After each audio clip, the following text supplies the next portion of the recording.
Today I bring you a brand new story. It's just another normal day in Korea, people walking around, minding their business. And that guy in the middle, no doubt, that's our protagonist. Looking closely, he's actually kinda handsome. But seriously, if he keeps using his phone like that, his neck is gonna turn into a boomerang. He was so distracted that he walked straight into someone. The guy cursed him out, totally deserved. And our hero apologized like a good boy. This is the sad, uneventful life of our dude. But while he was mentally complaining about how boring everything is, a loud, ridiculous noise shook the area and made everyone stop in their tracks. Before they could even figure out what was happening, boom, a second explosion. A giant yellow lightning bolt hit the ground just a few steps away and deep-fried a bunch of people. Everyone froze in absolute fear. The blast sent cars flying like paper planes. And then, because things weren't bad enough, more lightning bolts started falling. But these weren't your regular lightning strikes. No, these things were basically mini meteors. People ran like their lives depended on it. Spoiler, they did. What started as a weird event turned into an all-out lightning apocalypse across the entire city. Just imagine the destruction of one lightning bolt. Now multiply that by 10,000. Our poor protagonist was just one of the thousands sprinting for dear life. A girl near him was also trying to escape,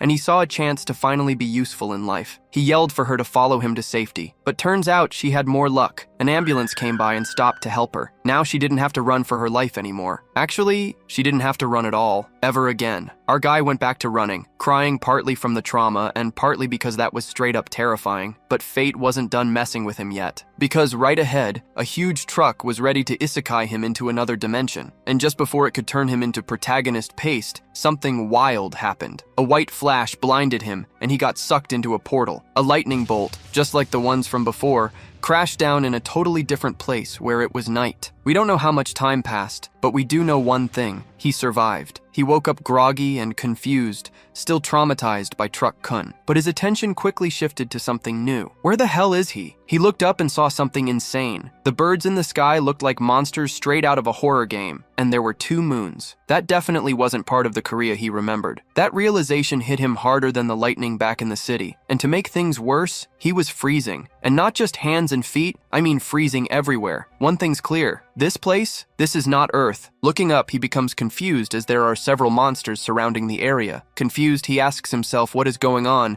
and moreover, why he has no clothes on. Shortly after, the young man stands up, seeming surprised by something, as he finds himself face to face with a giant bear. However, within seconds, he is attacked by a pack of wolves. Then the scene cuts to a doctor analyzing some data, saying that when he woke up, he was on a planet with 2 moons and a forest full of monsters, wondering how he managed to come back alive from such a place. However, the young man seemed to be apprehensive about something. A flashback of that bear being defeated appears. Then the wolves begin to devour the bear. The protagonist, watching it all, is desperate. Meanwhile, a white wolf is behind him. The boy suddenly notices the creature behind him. As a result, he starts running non-stop. To survive, he gave it everything he had. At that moment, a system informs him that his constitution has increased to level 1. Seeing all of this, the protagonist is confused, but he trips over a rock, starting to tumble downhill, falling off a cliff. However, the boy manages to grab onto some bushes, successfully staying alive, wondering what that sound from earlier had been. Looking around, he is surprised as he finds a kind of fruit in front of him,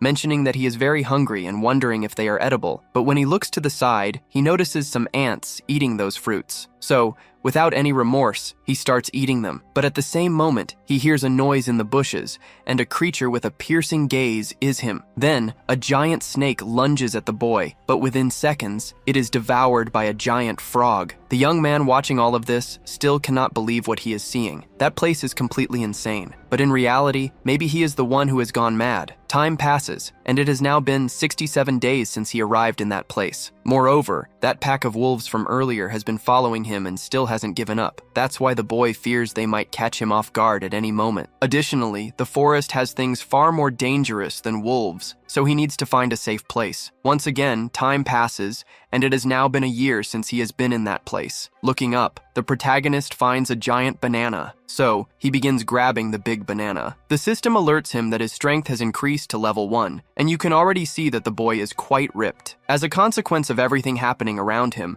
the protagonist has been forced to adapt. However, a wolf pup keeps insisting on chasing him at all costs. That's why he got so used to it that he even missed it when it wasn't around. Meanwhile, something seemed to be falling on the boy's back. Looking up, he notices something. His expression quickly changes because he had encountered a giant gorilla charging directly at him. However, the young man manages to dodge the attack, breaking the branch he was holding onto, saying he should have better luck next time. As a result, the gorilla falls to the ground, but it was heading towards that wolf and ends up hitting it. Meanwhile, the protagonist was watching everything. Soon after, the gorilla gets back up, looking at the wolf that was apparently injured, beginning to charge at it. However, the protagonist was already advancing towards the gorilla, landing an attack on its eye, but that still wasn't enough. So, the gorilla throws the boy, he collides with a tree. Quickly, the monster charges at him again. Irritated, the young man says that was a very stupid move on his part. The scene then cuts to the doctor, asking if the protagonist had really done all of that. The boy replies that he couldn't keep running away from territorial fights, and that wouldn't solve anything, because no matter where he went, there would always be a ruler. Returning to the scene, the protagonist was about to be attacked by the gorilla. However, the wolf ends up appearing to protect the young man. The boy becomes unconscious while the pack attacks the gorilla. He truly thought it was his end, but the wolves didn't attack him while he was unconscious, because they must have thought he saved the cub earlier, and that little one was the son of the Wolf King, leader of the Crimson Wolves. Time passes after that event, and those wolves were running towards that location. Alongside them, the protagonist, together with the wolves, was also running. Looking to the side, he notices that his friend was tired, so he picks him up and starts carrying him. Once again, time passes, and it's been 2 years since the boy had been there. That's why it seemed like they had accepted him into the pack. 3 years had passed since the young man was stranded, and he seemed to be developing his climbing skills. However, he was still in a forest, and in fact, he still hadn't managed to escape that place. Moreover, he hadn't found any civilization. Thus, he had become a member of the wolf family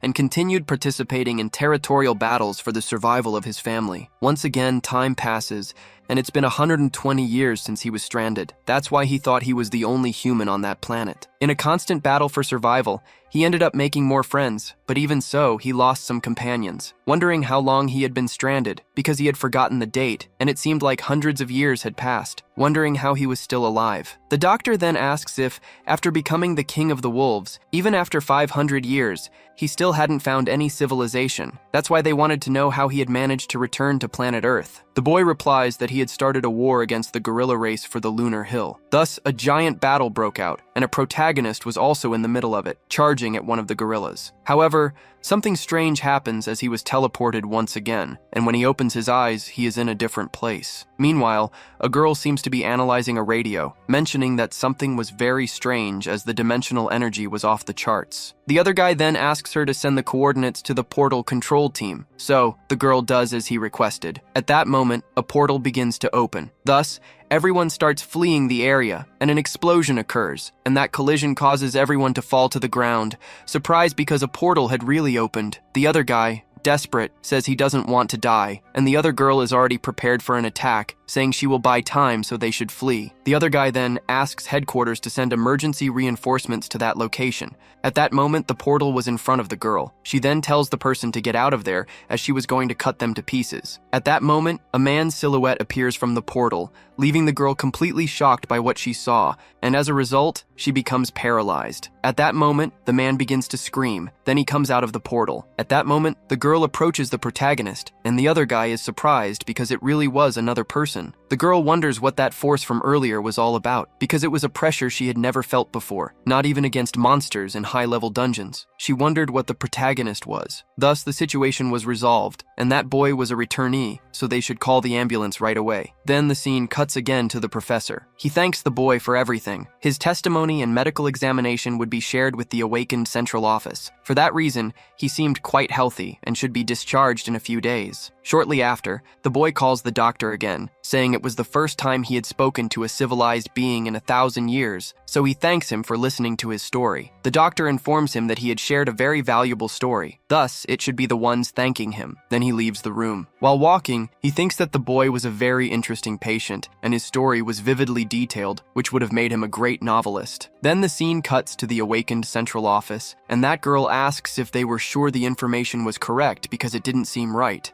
The guy then questions what was wrong with it. The girl responds that the card said he was an F rank. The man explains that he was a rare F-rank patient, and it was a shame because if he had been E-rank, he would have received a government disability benefit. The girl, looking at the protagonist's card, says that if he was an F-rank, it meant he was an ordinary person, wondering how he managed to pass through a portal and if they were sure it wasn't a mistake. The guy responds that he was lucky and slipped through, and by chance he found the returned stone, mentioning that he had just received the doctor's report asking if she wanted to read it. So the girl starts reading that information, as it was a common disorder among F-rank returnees. Moreover, he was behaving as if he were a wolf. Remembering the protagonist's expression, the girl wonders if it had been her imagination, asking if that was the documentation for the returnee named Park. The man confirms that it was saying that even though he was an F-rank, they still needed to treat a returnee accordingly. So the girl asks to deliver it to him personally. However, the man wants to know why. She responds that she needed to check with her own eyes. 2 weeks had passed since he returned to Earth after spending 1,000 years in another world. He wanted to go back at any moment, but since he had returned, everything seemed very strange. For that reason, he didn't know how he should live from that day forward. Shortly after, a girl appears, mentioning that it's time for his meal. She then hands him his food, and the boy apparently was hungry, so he should eat right away. Shortly after, that other girl appears, observing the protagonist eating in a different way. Then Park notices that the girl is beside him. It is revealed that her name is Choi, and she is from the Awakened Central Office. Standing up, Park says that the scent was of a blonde person. For that reason, it seemed very familiar. Porter responds that she was the first person he had met when he returned, thinking that he definitely resembled a predator when he came out of the portal. However, perhaps there was something wrong with his sensory ability. Finishing his meal, Park says it was very tasty, asking what the Awakened Central Office was about. Then the girl asks why he was speaking so informally with her. Park replies that he was over 1,000 years old, and the girl didn't seem to believe him, saying that the Awakened Central Office was an organization designed to help returnees adjust to society. Therefore, those were the pieces of information that returnees needed to know. He could take as much time as he needed to read them. For now, he should just sigh and agree to share his information. Shortly after, Park takes the pen, saying it had been a long time since he had seen that object. Even so, after 1,000 years since he returned, they were still using that kind of tool. Shortly after, Park signs the paper. Observing the protagonist, Choi wonders if he was nothing more than an idiot. Right after, she calls the boy again. Yanana asks what she wanted. Choi asks if he had learned how to draw in that place. The protagonist replies that he already knew how to draw before. Choi asks if he had learned anything different, like magic or martial arts. Park replies no, as he had lived in a forest. To survive, he had to do many things. The girl then comments that, in order to survive, he spent 10 years running everywhere, and that to become a true returnee capable of crossing portals, it's necessary to kill monsters and steal their dimensional energy. However, she mentions that despite surviving in such a dangerous dimension, he only managed to cross the portal and find the return stone by pure luck. Park responds that he wasn't there for 10 years, but for 1,000 years. Choi, irritated, says it wasn't 1,000 years, but only 10, and that he was mistaken. Choi asks him to check his information, which indicates that he disappeared in 2015 and returned in 2025 through a portal. Looking at the data, the boy is surprised, realizing it was true. The girl then hands him his awakened identification again. As she walks away, Choi mentions that part of his expenses would be deducted due to the damage he caused, and that he should inquire about it. She also recommends that once he's recovered, he should go straight back to his family. Shortly after, Choi says goodbye and leaves. Park, for his part, is thoughtful about the girl's words. He wonders if his family would still be alive. In the past, he had given up on everything, assuming that even if he returned to Earth, his friends and family would already be dead. Now that he had returned, he had to deal with the fact that he had lost the forest family that had been with him for 1,000 years. However, that was only an assumption, as only 10 years had passed. Upon examining the documents, Park is shocked. He discovers that his parents had indeed died on that day. However, not everything was lost, as Juno, his younger brother, was still alive. Desperate, Park quickly tries to leave the hospital and rushes back to the doctor. The doctor asks if there is a problem, and Park replies that he needs his help because his brother is still alive and he wants to know if the doctor could find him. The doctor, hesitant, says he doesn't believe Park is ready to return to society and that he would need to check the situation first. Park, impatient, responds that the doctor hadn't understood the seriousness of the situation as he wasn't there to ask for permission. At that moment, the doctor makes a gesture indicating something. He then mentions that there was a condition. Shortly after, the boy is already in a car, thanking the doctor and promising not to forget the favor. The doctor responds that they will stay in touch. Before leaving, he asks the driver to ensure Park arrives safely, as he still wasn't fully recovered. As the car drives away, the girl comments that the doctor paid all of Park's hospital expenses,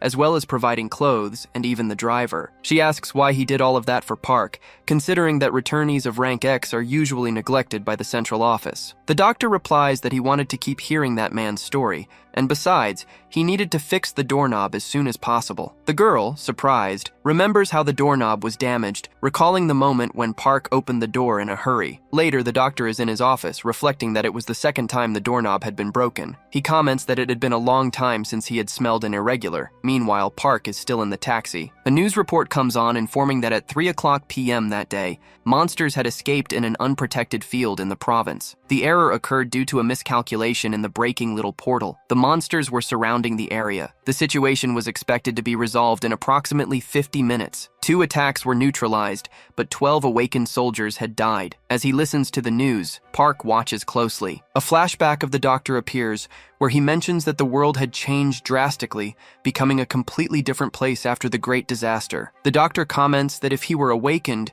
he would have quit his mediocre job and become rich by hunting in the fields. The protagonist then asks what that was. The man responds that Park must have hit his head hard not to even know that. Park, in turn, asks him to just explain it already. 10 years ago, a door opened to the entire world. That's why that day is called the Great Disaster. It was the first dimensional convergence of their world, which connected with several others and was invaded by monsters. On that day, 10% of the world's population was lost. The military at the time wasn't enough to stop the monsters that appeared everywhere. So in regions where military strength was weak, mercenaries were sent. People who disappeared during the disaster, or the so-called awakened, received mercenary licenses and permission to hunt monsters. Park then asks how he could become a mercenary. The man bursts out laughing, saying it's difficult for an ordinary person. Because first, you need to awaken. After that, you just need to pass the mercenary test at the awakened central office. The boy comments that it sounded pretty complicated. Time passes, and the boy seems to be heading somewhere. The driver informs him that they have arrived. He asks if Park can see the house in front,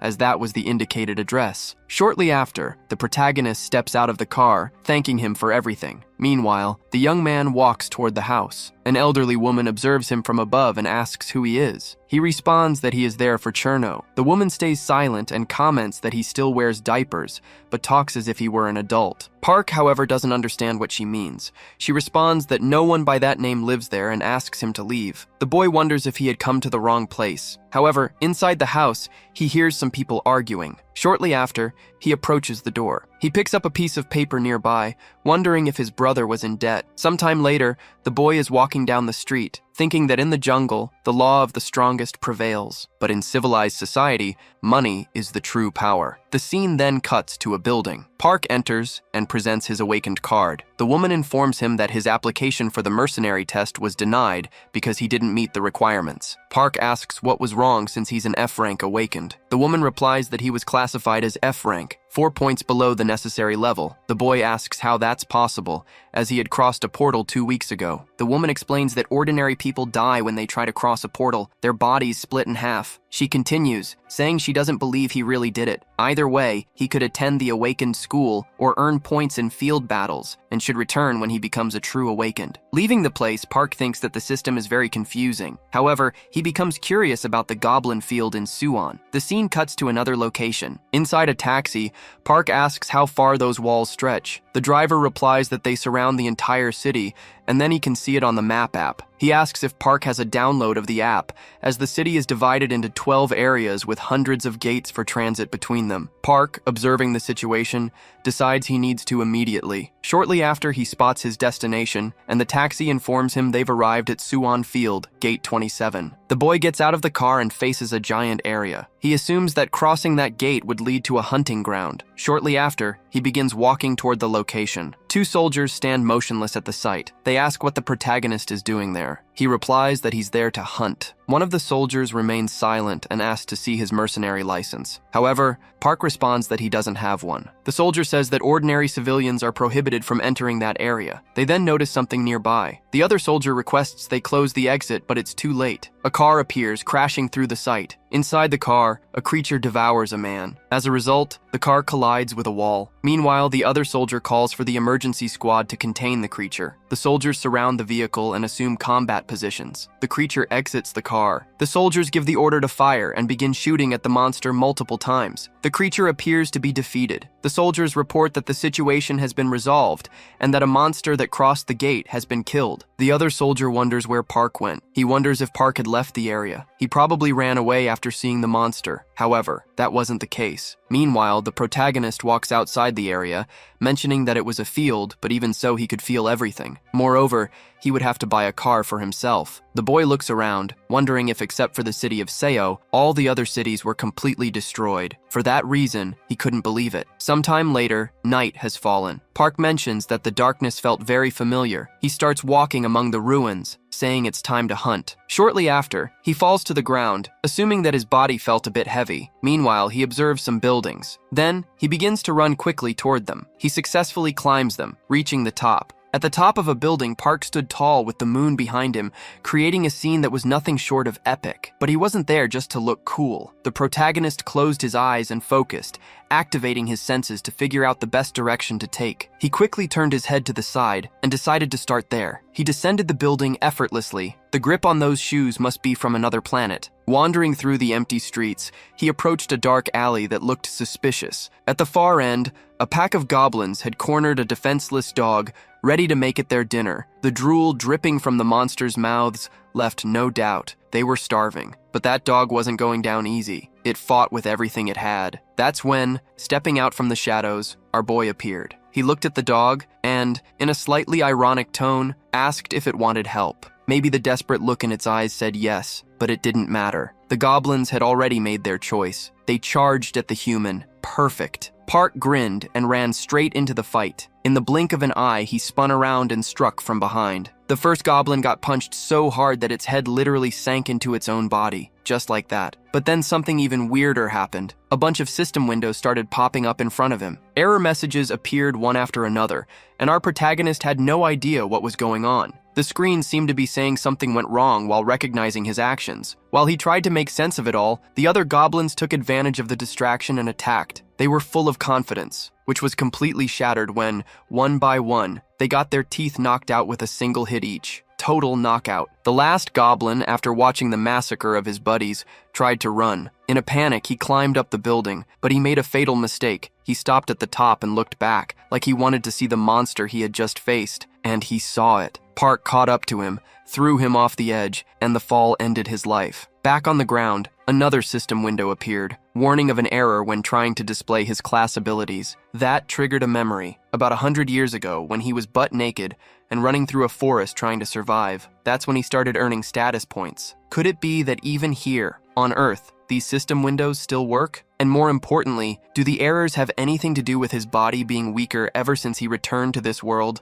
Suddenly, a new window appeared titled Achievement Shop. Curious, Park decided to check it out. He had 7 points available and a few item options to buy. Nothing too flashy, but he picked a few, and like magic, the items appeared right in front of him. Before he could even taste the food, a sound caught his attention. It was the same dog from before, but this time, it wasn't alone. A puppy stood by its side. Park approached slowly, placed his hand on the dog's body, and realized it was dying. The animal, trusting its instincts, felt it could finally rest. But Park wasn't ready to let go so easily. In silence, the dog seemed to plead, "Take care of my pup." How could he forget? In the other world, wolves were his family. Maybe fate was repeating itself. He pulled a snack from his pocket and offered it to the dog. Maybe it was hungrier than Park himself. After that, he stood up and walked toward the goblin corpses scattered on the ground, 7 in total. It was still night, but it wasn't until sunrise that he finished what he had started. He made a simple grave for the dog that had died protecting its pup, and he stayed there, in silence, honoring that moment. Meanwhile, at the entrance of Area 27, traffic was chaos. Honking horns, stressed drivers trying to get through, but all that noise stopped when a figure approached, carrying several dead goblins on his back. Even though they were lifeless, the sight of those monsters made the crowd step back. The protagonist sold the bodies and got over 10 grand for the loot. The most valuable item? The crystals inside each monster. That's the real prize. Since he didn't have a bank account in his name, the payment came entirely in cash. Surprised by the amount, he started to wonder how much more he could earn if he began dungeon crawling and collecting more crystals. Elsewhere in the city, we see a truck parked near a convenience store. Inside, a man was chatting with an old friend while buying a chocolate bar for his kid. Back at the truck, the man looked cheerful. It had been a calm workday, and now all he wanted was to go home. But the peaceful vibe didn't last long. On his way back, someone suddenly called out his name, Park Jun-ho, and without warning, he took a brutal punch that sent him straight to the ground. Mentioning that it had been a long time and that they were worried because he had said he would abandon his child and run away. The man looks and seems to recognize that person. Then, the others start beating Jun-ho, Park's brother, saying that he seemed better than the last time they saw him, asking how many times he thought they had come there. Shortly after, Jun-ho takes out some money and mentions that this was the payment he had received. Counting the bills, the man says that the monthly fee was 8,000 Brazilian real, and the accumulated interest was more than 6,000 Brazilian real. So there was still money missing. With tears in his eyes, Jun-ho apologizes, saying that if he couldn't get the money, they should wait 3 days. Hitting him again, the man asks how much he thought 3 days of interest were, telling him to stop lying. At that moment, someone calls out for Jun-ho. The other man asks who that person was. Jun-ho is shocked to realize that his brother is still alive. Shortly after, Park approaches his brother and asks if he is Jun-ho. Then, a flashback shows Jun-ho being bullied by other people. Immediately after the protagonist is seen watching the situation, Jun-ho begs his brother for help. However, Park seemed to completely ignore it, leaving Jun-ho alone in that situation and walking away. Thus, his brother was never much help in his life. The flashback shows news of unknown explosions spreading across the country. Additionally, red spheres, which were portals, begin appearing along with the explosions. Jun-ho, watching all of this, is shocked. He runs toward his mother's room. His parents are happy because he was home. However, they still didn't know the whereabouts of the other brother. At that moment, an explosion occurs and several monsters begin to appear. Meanwhile, a giant eye is watching Jun-ho. Shortly after, he disappears. Returning to the present, Park seems pleased, mentioning that Jun-ho had grown since the last time he saw him. Jun-ho responds that he thought Park was dead. Immediately after, the other guy interrupts the situation.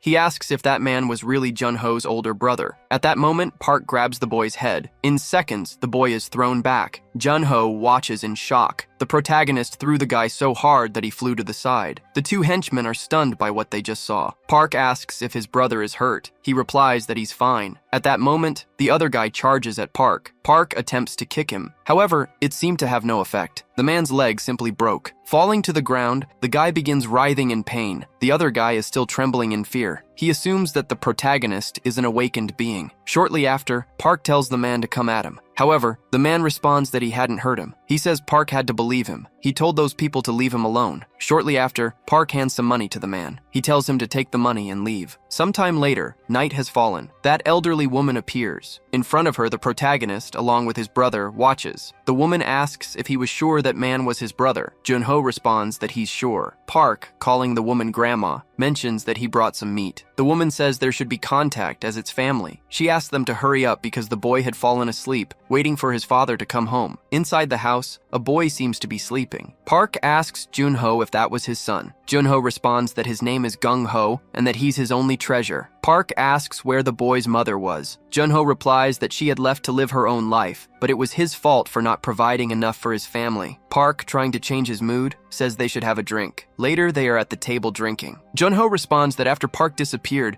he thought he was dead all this time, but he was alive without even having aged. Park asks how much money he owed. Jun-ho responds that it was around 220,000 Brazilian real, but it's okay because he's sure he'll manage to handle his debts. He says he has a job now. The protagonist asks what kind of job he has. Jun-ho responds that he works at a logistics center. Park asks if the truck was his. Jun-ho replies that it wasn't, and that it used to belong to his grandmother's son. However, he had rented it from her. Once again, the protagonist asks what his grandmother's son used to do. Then, Jun-ho responds that he had heard that Park had died during the Great Disaster. Shortly after, the boy wakes up, realizing there was a dog in front of him. Looking to the side, he finds his father. Jun-ho, happy, asks if his son had already woken up. Embarrassed, the boy asks who that man was. His father replies that it was his uncle, asking him to greet him. A while later, the boy is seen playing with the dog. Junho thinks it's good to see that. The boy had always wanted a dog. Park suggests that the two of them should work together. However, Junho seems confused by this. Park responds that he will do all the work. He just asks for help with the truck. Junho, on the other hand, asks what he was planning to do. Park replies that he wants to hunt some monsters. This leaves Junho completely surprised by what he just heard. Sometime later,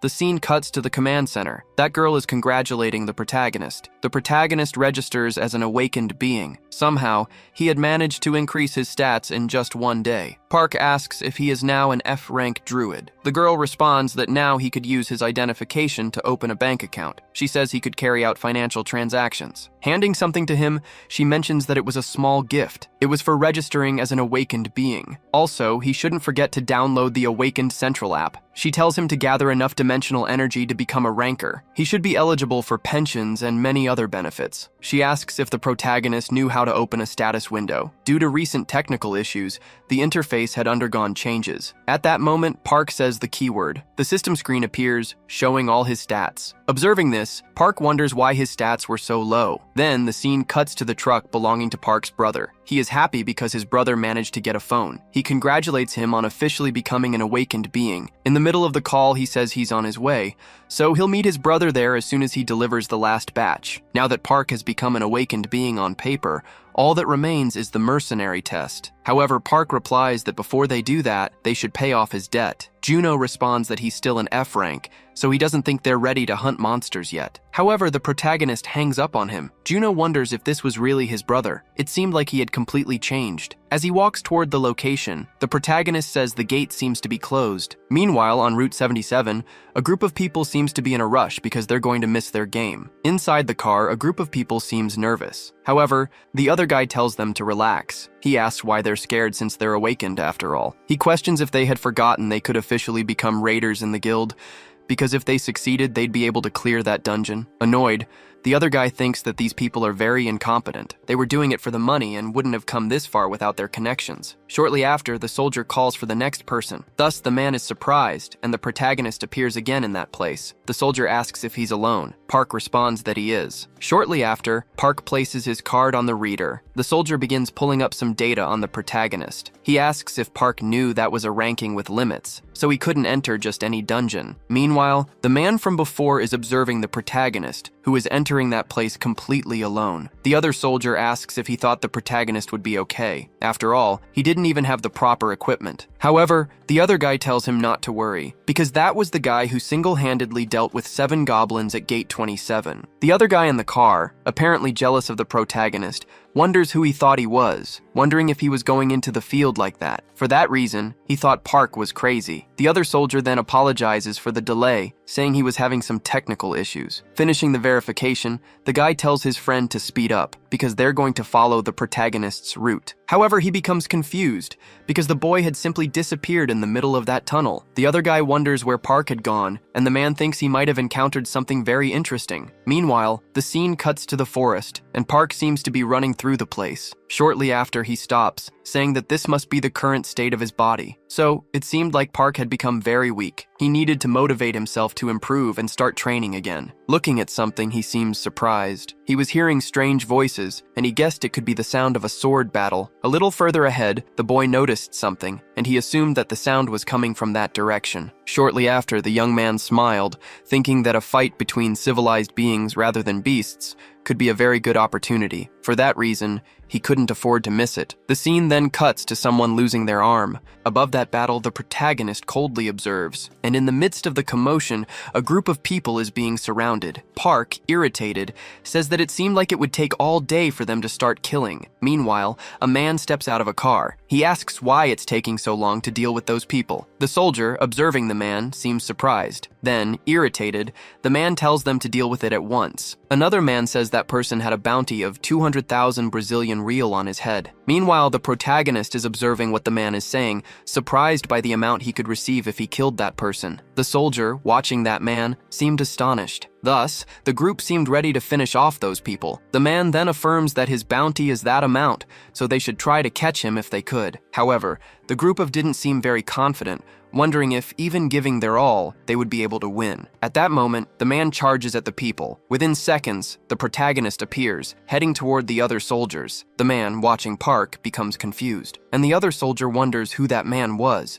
who then begins walking toward the other soldier. The guy asks who he is. Park, on the other hand, asks if he really said the bounty on his head was that high. The man, confirming it, asks who the boy was, and Park responds that he was just someone who needed a lot of money. The man's subordinates wonder who this boy could be. Shortly after, the man starts laughing at the protagonist, mentioning that it seemed he wasn't part of the central office, so it would have been better for him to mind his own business. At that moment, the protagonist starts to feel something strange, wondering what was happening to his body. The man explains that Park had looked into his eyes for more than 5 seconds, which meant he would no longer be able to move. Shortly after, the man gives an order for his soldiers to charge at Park, who then point their swords at the boy. However, the protagonist is able to move again, leaving everyone completely shocked by what had just happened. With a smile on his face, Park asks if that was magic, mentioning that it was very interesting. Then the man uses his binding ability again, immobilizing the protagonist once more, who says that it was expected because he wasn't a small fly. He then draws his dagger,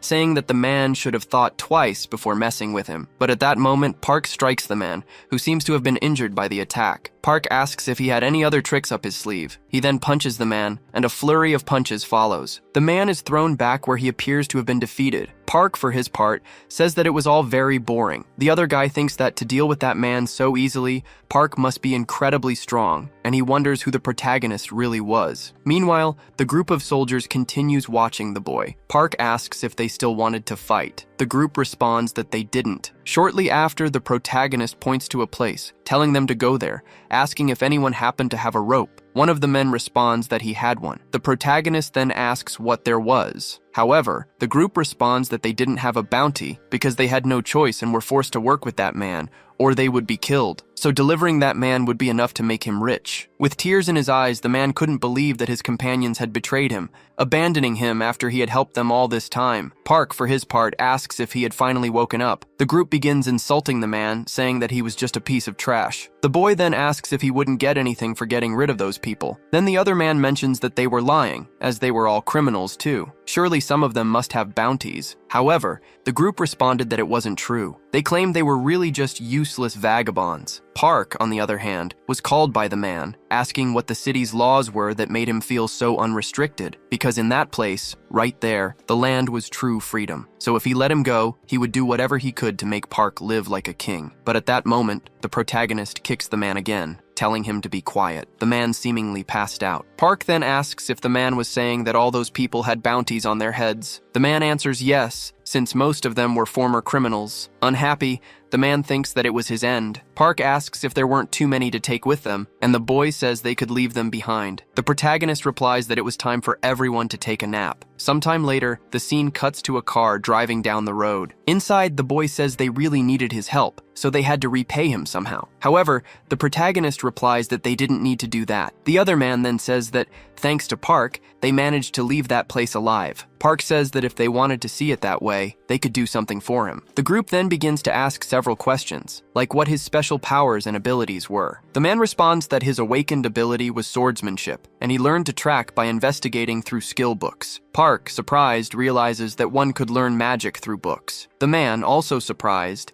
asks if Park really didn't know what a skill book was. Meanwhile, the protagonist thinks it would be better to learn 1 or 2 combat magic abilities, as they could probably be useful in the future. However, something surprises him, because before him, a giant light is surrounding the area. He asks if that was a portal. The boy is surprised by the question, saying yes and mentioning that it was a level 1 dungeon, the lowest level, which is why they were planning to go there. Park says it's a pity, because he might have been able to go to that place if he at least had a mercenary license. The man, shocked by what he heard, asks if Park really didn't have a license. Park replies that he really didn't have one. When a portal opens, a military first secures the area, and any monsters found in the fields are just small fry that somehow survive the attacks. And the experience one could gain in those low-level fields, where level 1 dungeons are open and rank as E, could even allow one to surpass that level. In other words, you should actually go to level 2 dungeons. The man, still confused, wonders how this rookie, who hadn't even gone to a level 1 dungeon, managed to defeat that C-ranked man. Park, noticing the man staring at him, asks what he wanted. The man apologizes, asking if he could know what Park's rank was. Kim then informs him that it was F rank, leaving the man completely stunned by what he heard. Park then asks what favor he should request. The scene cuts to the portal from earlier. From it, a person seems to be emerging. That man from before is in the area. His group seems somewhat injured after entering the portal. As a result of everything that happened during the battle, another boy had lost his hand. For that reason, they quickly needed a doctor. The man, irritated, wonders if mercenary licenses were being handed out to anyone these days. The first thing he's going to do when he gets back to the guild is kick the person who chose those fools. However, the other boy asks him to calm down, saying he shouldn't be so hard on the rookie since he knows the guild's condition these days. Even knowing all of this, the man is still very frustrated. He thinks that people with rich parents can easily enter that place and become awakened, and after that, their parents hire mercenaries to carry them through the dungeons. Suddenly, they're ready to join the guild and go on missions. However, it's the guild members who suffer for accepting those useless people. The guy, noticing his captain's irritation, asks if they shouldn't cool their heads. That's why they should have a drink. The man then asks how everything is going as a level 1 dungeon was about to disappear. He asks if anything had happened, and a soldier responds that something big did, as someone had just delivered 10 looters to them, and among the captives, there was a rank C who had certainly heard of him. The man asked if any high-ranking individual was supposed to visit them at the camps that day. However, the soldier replied no, saying it was a rank F novice who didn't have a mercenary license and managed to capture that man. In disbelief, the man asked how that happened. The soldier answered that he didn't know the details, but according to witnesses, the rank F had simply beaten that man up. The man was then surprised, guessing it might have been the person he had seen before in the tunnel. He asked where that rank F had gone. The soldier in turn replied that he had seen him heading toward the portals. Quickly, the man headed toward the portals again, thinking he had to witness that boy's ability with his own eyes. And if it was worth it, he might gain something valuable from that story. Soon after, the man ended up getting inside a truck. The other guy then asked what the problem was. The man asked if the boy who had captured the man earlier had just entered the portal. Meanwhile, the protagonist along with his brother was entering a portal, mentioning that this time it hadn't hurt at all, and the clothes seemed to be doing fine. Junior replied that items without dimensional energy couldn't pass through the portals, but as they had just seen, those clothes passed smoothly because they were made from materials found in the dungeons. Looking to the side, Park seemed confused, asking what that thing in front of him was. Junior then responded that it was called a door, and the portal they had just entered was one of several doors that gave access to all 38 dungeons. At the same moment, the two were surprised. Park asked why the door had disappeared. Then the man answered that it would reappear once they had finished the dungeon. The protagonist asked if they had to kill all the monsters. The boy responded that no, they only had to kill the strongest one, the boss. Stretching, our boy replied that he would finish this quickly. However, Junior asked him to wait, but the protagonist didn't seem to have heard any of that, so he quickly jumped. The man, surprised, wondered who that man was, thinking he might be the guy from the rumors. With that level of power, he could very well break the record time for clearing a level 1 dungeon. However, he soon realized something, because they didn't even have tracking abilities, so they wouldn't be able to find the door's location within the time limit. Because of that, if they got stuck there, they might disappear along with the portal. Then the scene cuts back to the man with the analyzer. The door the protagonist had entered had just closed. This made the man very angry with what he had heard. Then the scene cuts back to inside the protagonist's portal. Some monsters were wandering around that place. However, one of them was suddenly hit by something and thrown back. Park, observing everything, said they were carrying very interesting things, and he began extracting the stone inside them, mentioning that there was only one blood crystal after killing 3 of them. But still, what was most important at that moment was leveling up. Meanwhile, that guy was watching everything Park had done, wondering how many monsters he had killed. Soon after, the boy ended up using his tracking ability, finding the protagonist's location, and was checking his stats, mentioning that he could buy 2 abilities with 102 achievement points. Then, he ended up buying a beast taming ability. At that moment, 2 monsters began charging toward him. Noticing this, he began immobilizing them and easily defeated them. The system notified him that he had earned the achievement. The system notified him again that there was a critical error, as a data synchronization conflict was in progress. Park, confused, wondered what that was. Then it was reported that the boy had leveled up to level 2, feeling happy because his stats had increased as usual. Because of this, He went on to buy the next Tree Spirit ability with 100 points. Then, the system notified him that he had finally acquired the ability. The boy then asked to summon the Tree Spirit. A light began to surround the place, and a kind of green spirit started to appear. Park, surprised, thought it was him. When he had seen it for the first time in the jungle,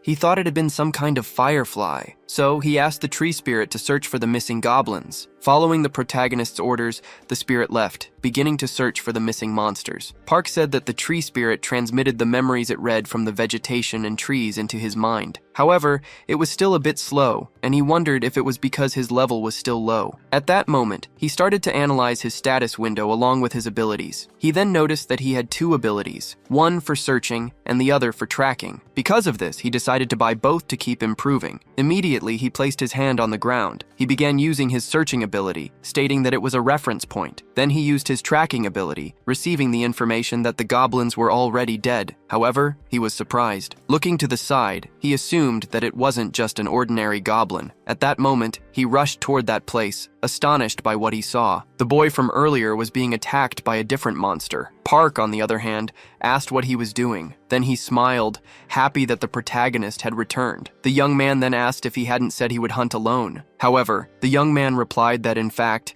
he was the one being hunted. Then he begged the protagonist for help. Immediately, the protagonist rushed toward the creature, managing to block the attack. Quickly, he recovered his stance. But within seconds, Park struck again, throwing the creature against a rock. As a result, the monster was completely covered in blood. However, there was no time to think as Park was already above him. Thus, he managed to finish the monster and the system notified that he had leveled up. He earned 120 achievement points. The young man observing the protagonist was amazed by his skills. Park then assumed that the door should have already opened. The young man confirmed that he was right. A while later, the two had already left the portal, and that group from before was watching the two of them. One of the men wondered if it was the same guy who had captured the bounty man earlier. He mentioned that Captain Kang had asked to be contacted if the protagonist returned. Looking at some information, the man wondered what the completion time for that dungeon had been. Meanwhile, the boy said he needed to return to his teammates. So, he said he would get in touch later. Park in turn confirmed this, saying he would leave all the clothes in the warehouse. The scene then shifted to that location,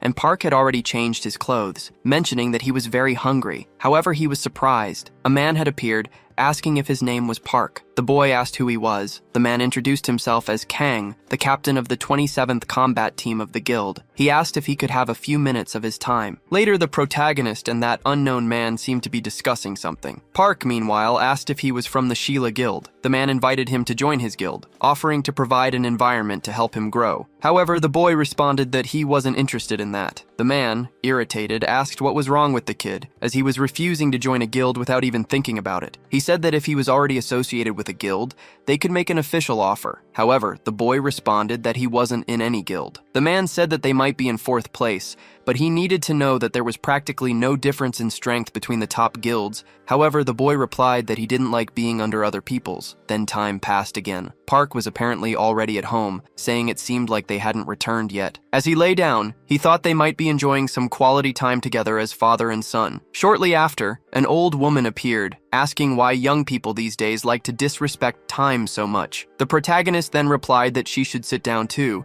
as the weather was perfect for a nap. However, the woman replied that she was hanging up clothes and didn't have time for that. Seeing his grandmother doing all of that by herself, the boy ended up helping her. Then the grandmother asked if he was really Junho's older brother. The protagonist answered that he was. Soon after, the woman mentioned that it was a pleasant surprise as Benjamin was at their house. But Park responded that it wasn't true. It was the opposite. The woman replied that with all those strange monsters appearing out of nowhere and causing havoc, she thought looking younger wasn't something to be surprised about. She said she had heard it had been 10 years since he had seen his brother. Because of that, she wondered if he would take care of himself and not break his family's heart again. Hearing what the woman said, Park smiled. He asked her not to worry, saying he wouldn't die so easily. Soon after, the boy's brother, along with his son, appeared. They greeted the protagonist. Then Park handed a piece of paper to the man, who looked confused and asked what it was. Park explained that it was the money he owed, and he should use it to surround his life. life. He told him to pay his debt quickly so they could have dinner together. Emotional, his brother asked how he could repay such a favor. However, Park told him not to get too sentimental and that he should just go. With tears in his eyes, the man left. Park then called out to his brother again. He asked if he had enough money to buy food and drinks on his way back. The man replied that he did,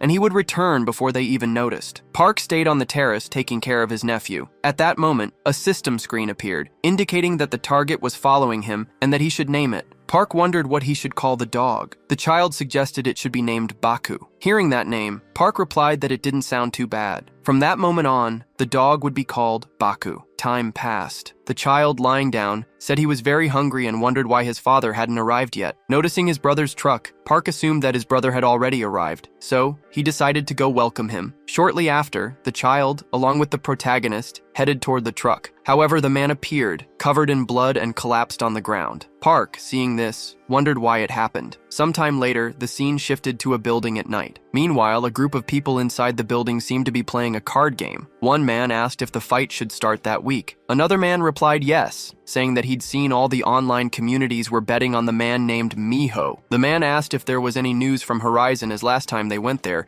it lost a lot of money. At that moment, someone was banging loudly on the door. Irritated, the man asked what the noise was. Then, the other men stood up to see what the commotion was. At that moment, the door burst open, and a silhouette of a man appeared, completely covered in blood. Immediately, someone grabbed the head of the man, dragging him out of the door. The men, watching the situation, wondered why it happened. Then, a piercing gaze was directed at the door, and from that point, chaos erupted. The group, shocked, couldn't understand what was happening. Within seconds, a cabinet and a weapon were thrown in their direction. A commotion broke out. Several people were thrown around. The boss, watching it all, was surprised as the protagonist had taken down everyone in a matter of seconds. Another man asked if he knew who that person was. The man replied that he seemed to be awakened. At that moment, the protagonist threw a table at the man. Immediately after, he climbed on top of it, asking if his name was Kim. Irritated, the man said that was indeed his name, demanding to know who the protagonist was. The boy replied that someone wanted to settle Park Jong-ho's debt. The man said he must be insane, asking if he called himself awakened after beating up honest, hard-working people. He told him not to think he would get away with it. At that moment, the man received a slap to the face. Park asked what that had to do with it, and why he slapped him just because he wanted to pay off his debt. He said all he should have done with his brother was take the money and leave. He asked why he had crossed the line and done that to his own brother. As he received the slaps, the man begged to be left alone. Park, in turn, asked if he wanted to settle the debt or get beaten until he died. Without even thinking, the man said he would settle everything at once. A while later, the entire group was kneeling before Park,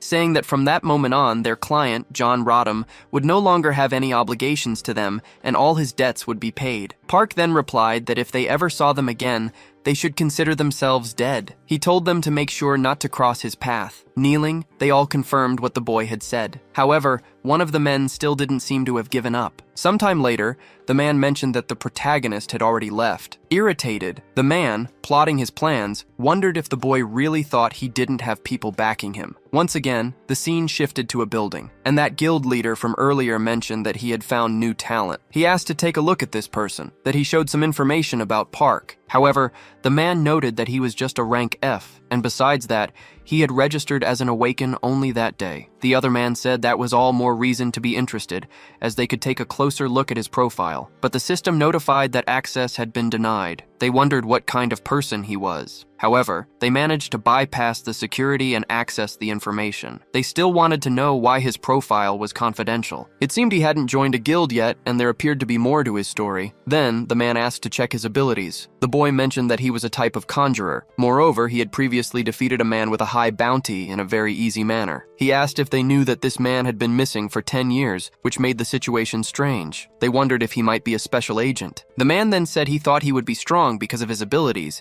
and never considered he might be a member of an intelligence service. The boy then said they should give up on recruiting this person because he was 100% certain that he belonged to another country. He mentioned that he knew this would happen the moment there was all that fuss. Wanting to change the subject, the other man suggested they go have coffee. He asked why a special agent would have entered a level 1 dungeon. The boy asked why it mattered so much. Again, the man asked him to keep an eye on the protagonist, but the boy seemed reluctant to do so. The scene then shifted to a hospital. The protagonist was visiting his brother, asking if he was awake yet. Juno then noticed that his brother had arrived, asking why he had bought so much food. Juno replied that he had heard he ate a lot, and it helped with recovery. Park, in turn, asked if he was feeling better. Juno responded that he would be able to remove his bandages the next day. He then asked if his mercenary test was tomorrow. The boy replied that it was. Juno said it would be great if he could pass the test and be invited to a guild. However, the protagonist didn't seem to want that. He thought to himself that he had once been the king of the forest. For that reason, he couldn't join a group and become someone's lackey. Juno then asked that he should look into some high-ranking guilds for him to join. The boy replied that there was no need because he would make his own guild. In disbelief,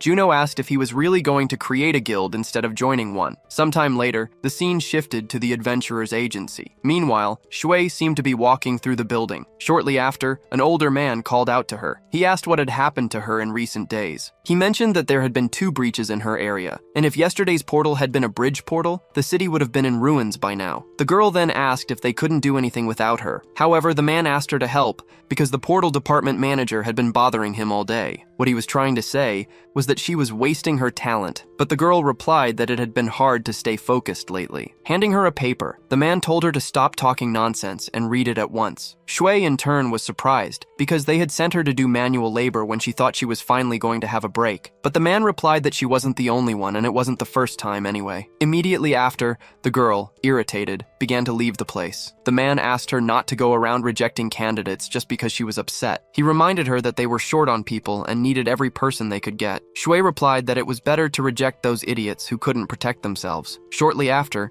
the scene shifted to another location. A group of people was discussing how they needed to pass that test. Meanwhile, a man appeared doing a live stream on YouTube. Everyone in that place was eager to take the test to get their mercenary license. Soon after, a different group of people entered the area. The man noted that they would have to end the stream because the test was about to begin. At that moment, the protagonist appeared staring at that boy. The boy then asked if it was the first time Park was watching the live stream. Park asked who he was talking to as the boy requested some space. Soon after, the supervisor introduced himself, saying he would be in charge of everything for the next 3 days. The 21 supervisors present that day would evaluate whether they had what it took to pass the test. He'd assumed that everyone had received a ticket with their number upon arrival. They would begin the selection of supervisors through a random draw. So when their name was called, they were to form a single line in front of their supervisor. Time passed and many people were called, until it was the protagonist's turn, who received number 15. However, he was surprised by something. His supervisor would be that blonde girl from before. Observing her,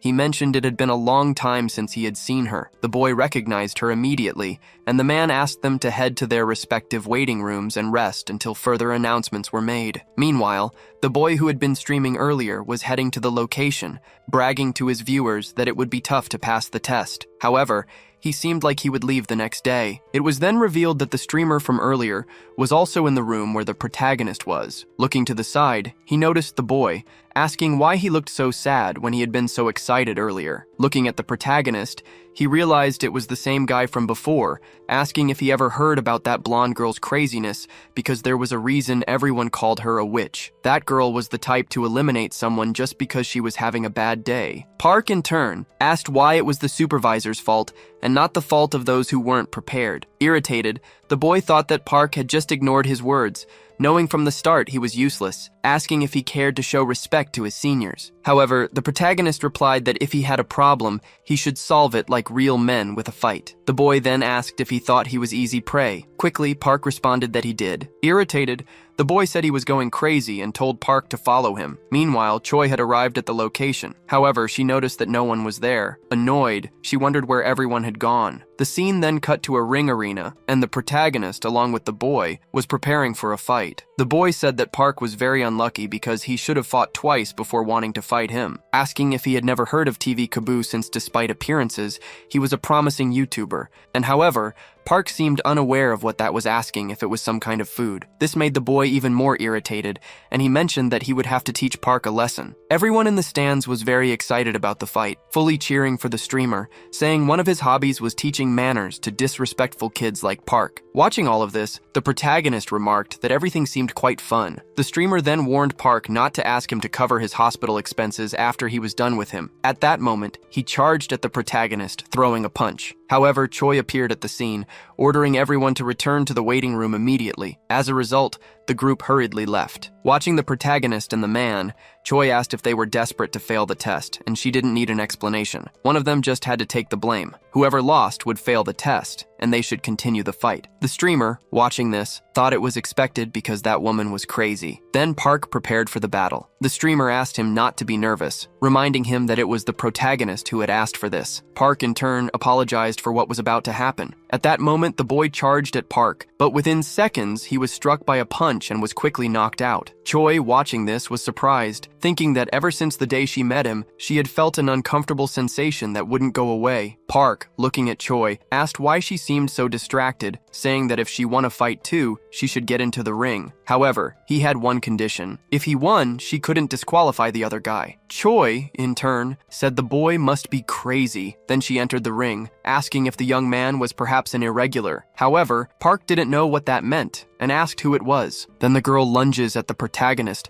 who manages to dodge the attack. Thus, Choi starts attacking the young man repeatedly. He seemed to only be on the defensive. Just as she was about to attack again, Choi says that if he wins, she would grant him that request. However, she ends up receiving a fatal blow from the girl, thinking something was wrong because he was definitely hiding something. Shortly after, she is surprised, and the protagonist responds that she was stronger than he had thought. The girl is then surprised because Park was able to withstand her attack. At that moment, she charges at him again, saying that this time it was really over. She gets the boy with another attack, following up with a series of attacks on him. However, out of nowhere, he seems to start fighting back. Thus, he lands a punch on the girl, even managing to break her shield. However, it still wasn't enough. But even so, she was surprised that Park was able to break her shield. Shortly after, the boy charges at her again, declaring that this was a lot of fun. Choi, for her part, says that he really was an irregular. Park, still confused, asks what that meant. Then the girl responds that she surrenders. The protagonist, confused,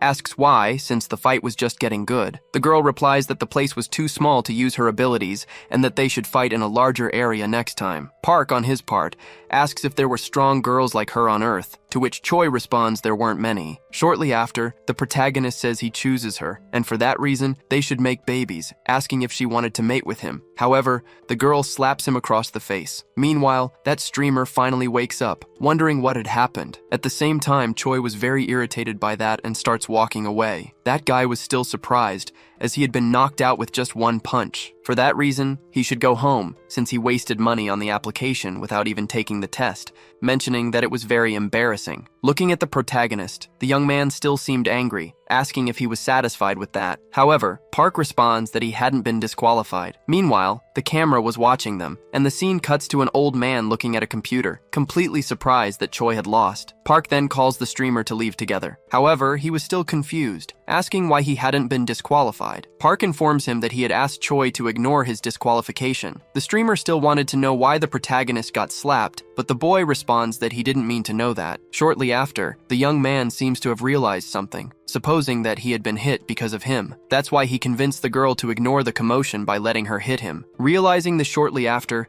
the guy starts to follow Park. At that moment, someone on the intercom calls Park, asking him to go to the supervisor's office as soon as possible. A while later, our protagonist is in the supervisor's office, discussing with him, asking why he had called him. The man then says that before they talk, he should know that everything was being recorded and that he had seen his fight with Supervisor Choi, and for that reason, he was surprised that a candidate like him managed to go up against a rank B awakened, asking if the boy was, by chance, an awakened. However, Park still didn't know what that was, mentioning that they had already asked that question twice. The man observing the situation supposes that Park needed more information about the portals. The pit portals connect Earth to 3 other planets. The first was called Aruka, which was the home planet of elves and dwarves. Additionally, that planet had relations with Earth, and from time to time they made exchanges, and the humans who returned from their learned skills related to magic and artifact creation. The next next planet was called Gukjun, inhabited by Mimonas and martial artists, who were constantly fighting for their planet's sovereignty. Those martial artists were their allies, while the Mimonas were their enemies. And the last planet was called Meter, a place dominated by orcs. And to make matters worse, that planet was also infested with ferocious monsters. Among the Earthlings who returned from those 3 planets, there are those who learned extremely powerful abilities, and they discovered that their combat power exceeded that of the Awakened. That's why they decided to classify them as irregulars. Hearing the whole story, Park says it was too complicated, but he was sure that the place where he had been wasn't any of those 3 planets. The supervisor on his part is confused by what he heard, wondering if by chance he was a dungeon returnee, questioning which planet the boy had returned from. Park says that he had already told the previous doctor that he had lived with wolves for over 1,000 years. A while later, the protagonist had finished telling his story. The supervisor then thanks him for sharing, so he could return to his waiting room. Shortly after, the protagonist leaves the room. However, the supervisor says that the story was too absurd to be true. At that moment, a man appears in the room introducing himself, saying that he heard he had been called. Then, the boss asks if he could take over as the supervisor of room 15. The man asks if that wasn't the area Captain Choi was in charge of. Confirming it was, the man informs him that she had fled. But the details didn't matter, and he wanted him to monitor candidate Park and then provide a detailed report on him when his test was over. Meanwhile, the protagonist was already in that room with all the candidates waiting for the test to begin. Shortly after, everyone alongside their captains was lined up, and that man from earlier really took over as the supervisor of room 15. The streamer, observing this, asks if Choi had been fired by chance. Then, the man introduces himself, saying his name was Sang, and that he was in charge of supervising Team 15. The minimum requirement for that day's physical test was 9 seconds and a 100-meter dash and an hour to complete the triangle. Shortly after, the test had already begun, and several people were being disqualified quickly. The girl then says that for a healer, there should be an easier test. Sang asks if she thought the monsters would go easy on her just because she was a healer. Thus, the man calls the next candidate. Han is then introduced, saying that 9 seconds was too easy, saying that he would see the protagonist in the next round. Then, Sang gives the signal and Han starts running. The supervisor says that it took a total of 8 seconds, and for that reason, he passed the test. Then, the next candidate is called and the protagonist is preparing. Meanwhile, from a Han is cheering for the boy, and when the race starts, Park begins to run in a matter of seconds. Everyone around is completely astonished by what they had seen. Shortly after, the director receives a call from someone saying it was Sergeant Kim, mentioning that the result of candidate Park Soo-ho's physical test had just come out and that it was quite surprising. Back at the test, there were some reporters taking pictures and recording Park because he was quite impressive. At the same time, another person receives a call and the girl says she is Miso from the association and the director of the returnee center. The supervisor on the call says he will send some videos of Park, and for that reason, she needed to watch them. Watching those videos, the girl seems surprised. The other guy mentions that Major Young had the ability to detect lies, so they could say that the protagonist had told the truth in that interview. Miso, on the other hand, still didn't believe that the doctor's report was true. To that limit, the boy was probably an irregular, so he had to be at least stronger than a rank B. For that reason, if his story was true, it meant that Park Soo-ho might return from a 4th planet. Shortly after, Miso asks him to make sure no reporters appear at the training grounds again. However, that guy seems surprised, mentioning that it was already too late because the protagonist had already appeared in the news. At that moment, Miso asks to remove all those articles immediately. Then, the scene cuts to several photographers taking some pictures of someone. Meanwhile, the protagonist, alongside Han, was walking down the street. Miso, for her part, thinks that it meant Park somehow managed to maintain his physical status, despite passing through a portal without protective equipment, wondering if, by chance, he was given an F ranking due to his lack of dimensional energy. In any case, if he really had returned from a 4th planet, South Korea might gain an advantage. Regarding the development of the unknown 4th planet, meanwhile, several reporters were trying to enter a certain location. Above there, many participants from the test were eating. Meanwhile, Park, along with Han, was eating as well. Han, surprised, thinks that not just anyone could knock him out on the first try. Noticing Han staring at him, Park asks what's wrong and if he had finished eating already. Han responds that it was nothing, asking if the boy was thirsty, as he would get water for him. thinking that just by watching the builder eat, one could tell that he was on a completely different level. For that reason, he was sure that Park would be a big deal in the future. Shortly after, time passes and Park seems to be about to sleep. Han says that seeing how those lockers were empty, he imagined that the rest of the people had failed the test. For that reason, they were going to be in a lot of trouble. Park asks why he thought that. The guy responds that the next part of the test involved incursions and dungeons,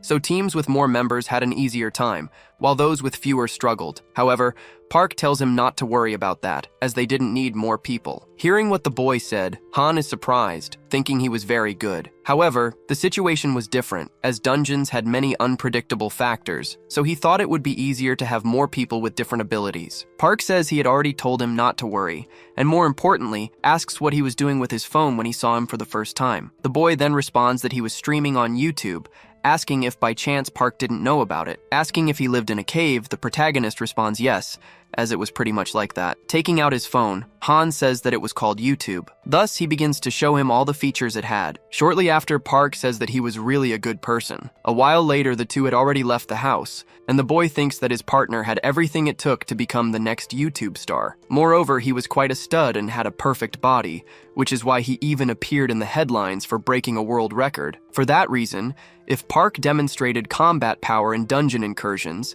it would probably be just a matter of time before he caught the attention of all the guilds. Then Park responds that he really liked the boy, asking him to join his clan. Han, surprised, asks if, by chance, he was planning to create his own clan, and if he wasn't interested in joining a guild. However, the young man responds that he didn't want that. Han, for his part, wondered what would happen if he made a video about the clan's creation, and went on dungeon incursions with the best candidate from the year's mercenary test. Shortly after, the scene cuts to the boy falling to the ground. Boxing was the only thing that helped him endure that rotten childhood he had. Despite continuing to fail, he managed to get professional license. Even so, he would lose hope, but great disasters shatter all of his hopes and dreams. And they say hope is the last thing to die, which is why he ended up becoming a YouTuber. Back in the present, Han thinks that this was what he had been looking for, as he couldn't believe such an opportunity was right in front of him, saying he was willing to do anything for the protagonist. Park, please, says he's starting to liken more so he should about the stream. With tears on his face, the guy says he wouldn't go back on his word. Park, for his part, asks why he suddenly started crying, and Han replies that it was nothing, asking if he knew that he needed at least 3 members for a clan to be officially created. However, Park still didn't seem to know that. Shortly after, an unknown man enters the room. Han then asks why that monk was in that place. Then the man introduces himself, saying his name was Miyuki Jin and that he was assigned to Team 15. At that moment, a device rings, saying that candidates should put on their battle suits. They were to meet in the 3rd floor conference room within 30 minutes. Park, along with Han, watches in surprise, wondering if they really wanted them to put on those suits at such an hour of the night. The protagonist asks if they weren't going into the dungeons the next day. Miyuki Jin responds that it was said that sometimes the Reapers made dungeon incursions at night without any prior notice. Han replies that it was crazy because they were doing it without warning. Then the scene cuts to the room with all the students, saying that the dungeon would be part of the test, and it was located in the 5th sector of Seoul, which was under the Phoenix Guild's protection. For that reason, it was a level 1 dungeon with a total of 250 doors. Park, for his part,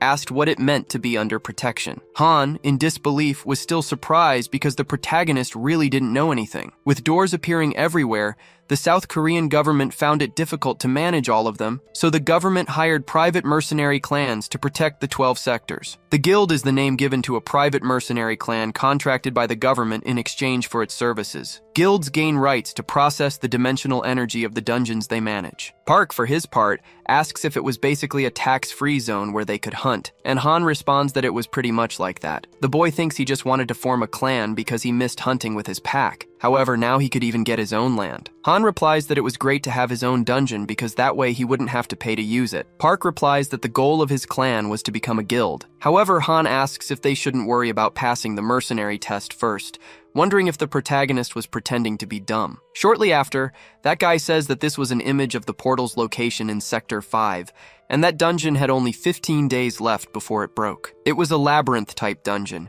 which had the lowest difficulty level and the fewest monsters of all the dungeons. It was a shame they wouldn't be able to obtain much dimensional energy since the monsters there were extremely weak. Anyway, that was all the man had to say about the dungeon's explanation. Han wonders what that was about because the monsters might not be their biggest problem. If they weren't careful, they could end up getting stuck in the labyrinth. For that reason, if they at least had a tracking ability, half of their problems could be solved. However, Park replies that he had that ability, leaving the boy very surprised by what he heard, wondering if he had really learned that ability before taking the mercenary test, because that ability was extremely expensive, supposing that the protagonist was probably from a rich family and born with a silver spoon in his mouth. Meanwhile, that monk was still standing next to Park. Then Han asks if he had any awakened abilities. Thus, the man remains silent, leaving the two confused by the situation. At that moment, he pulls out some kind of tool. The seaman cuts to a flashback of him. Several monsters surround that house, which quickly advance towards the place, heading toward the monk, starting to completely destroy the house. Shortly after, another monk opens the door and asks them to stop the noise immediately. Maya and Jin ask what he was doing at that hour of the night. The man then requests that the priest be taken with him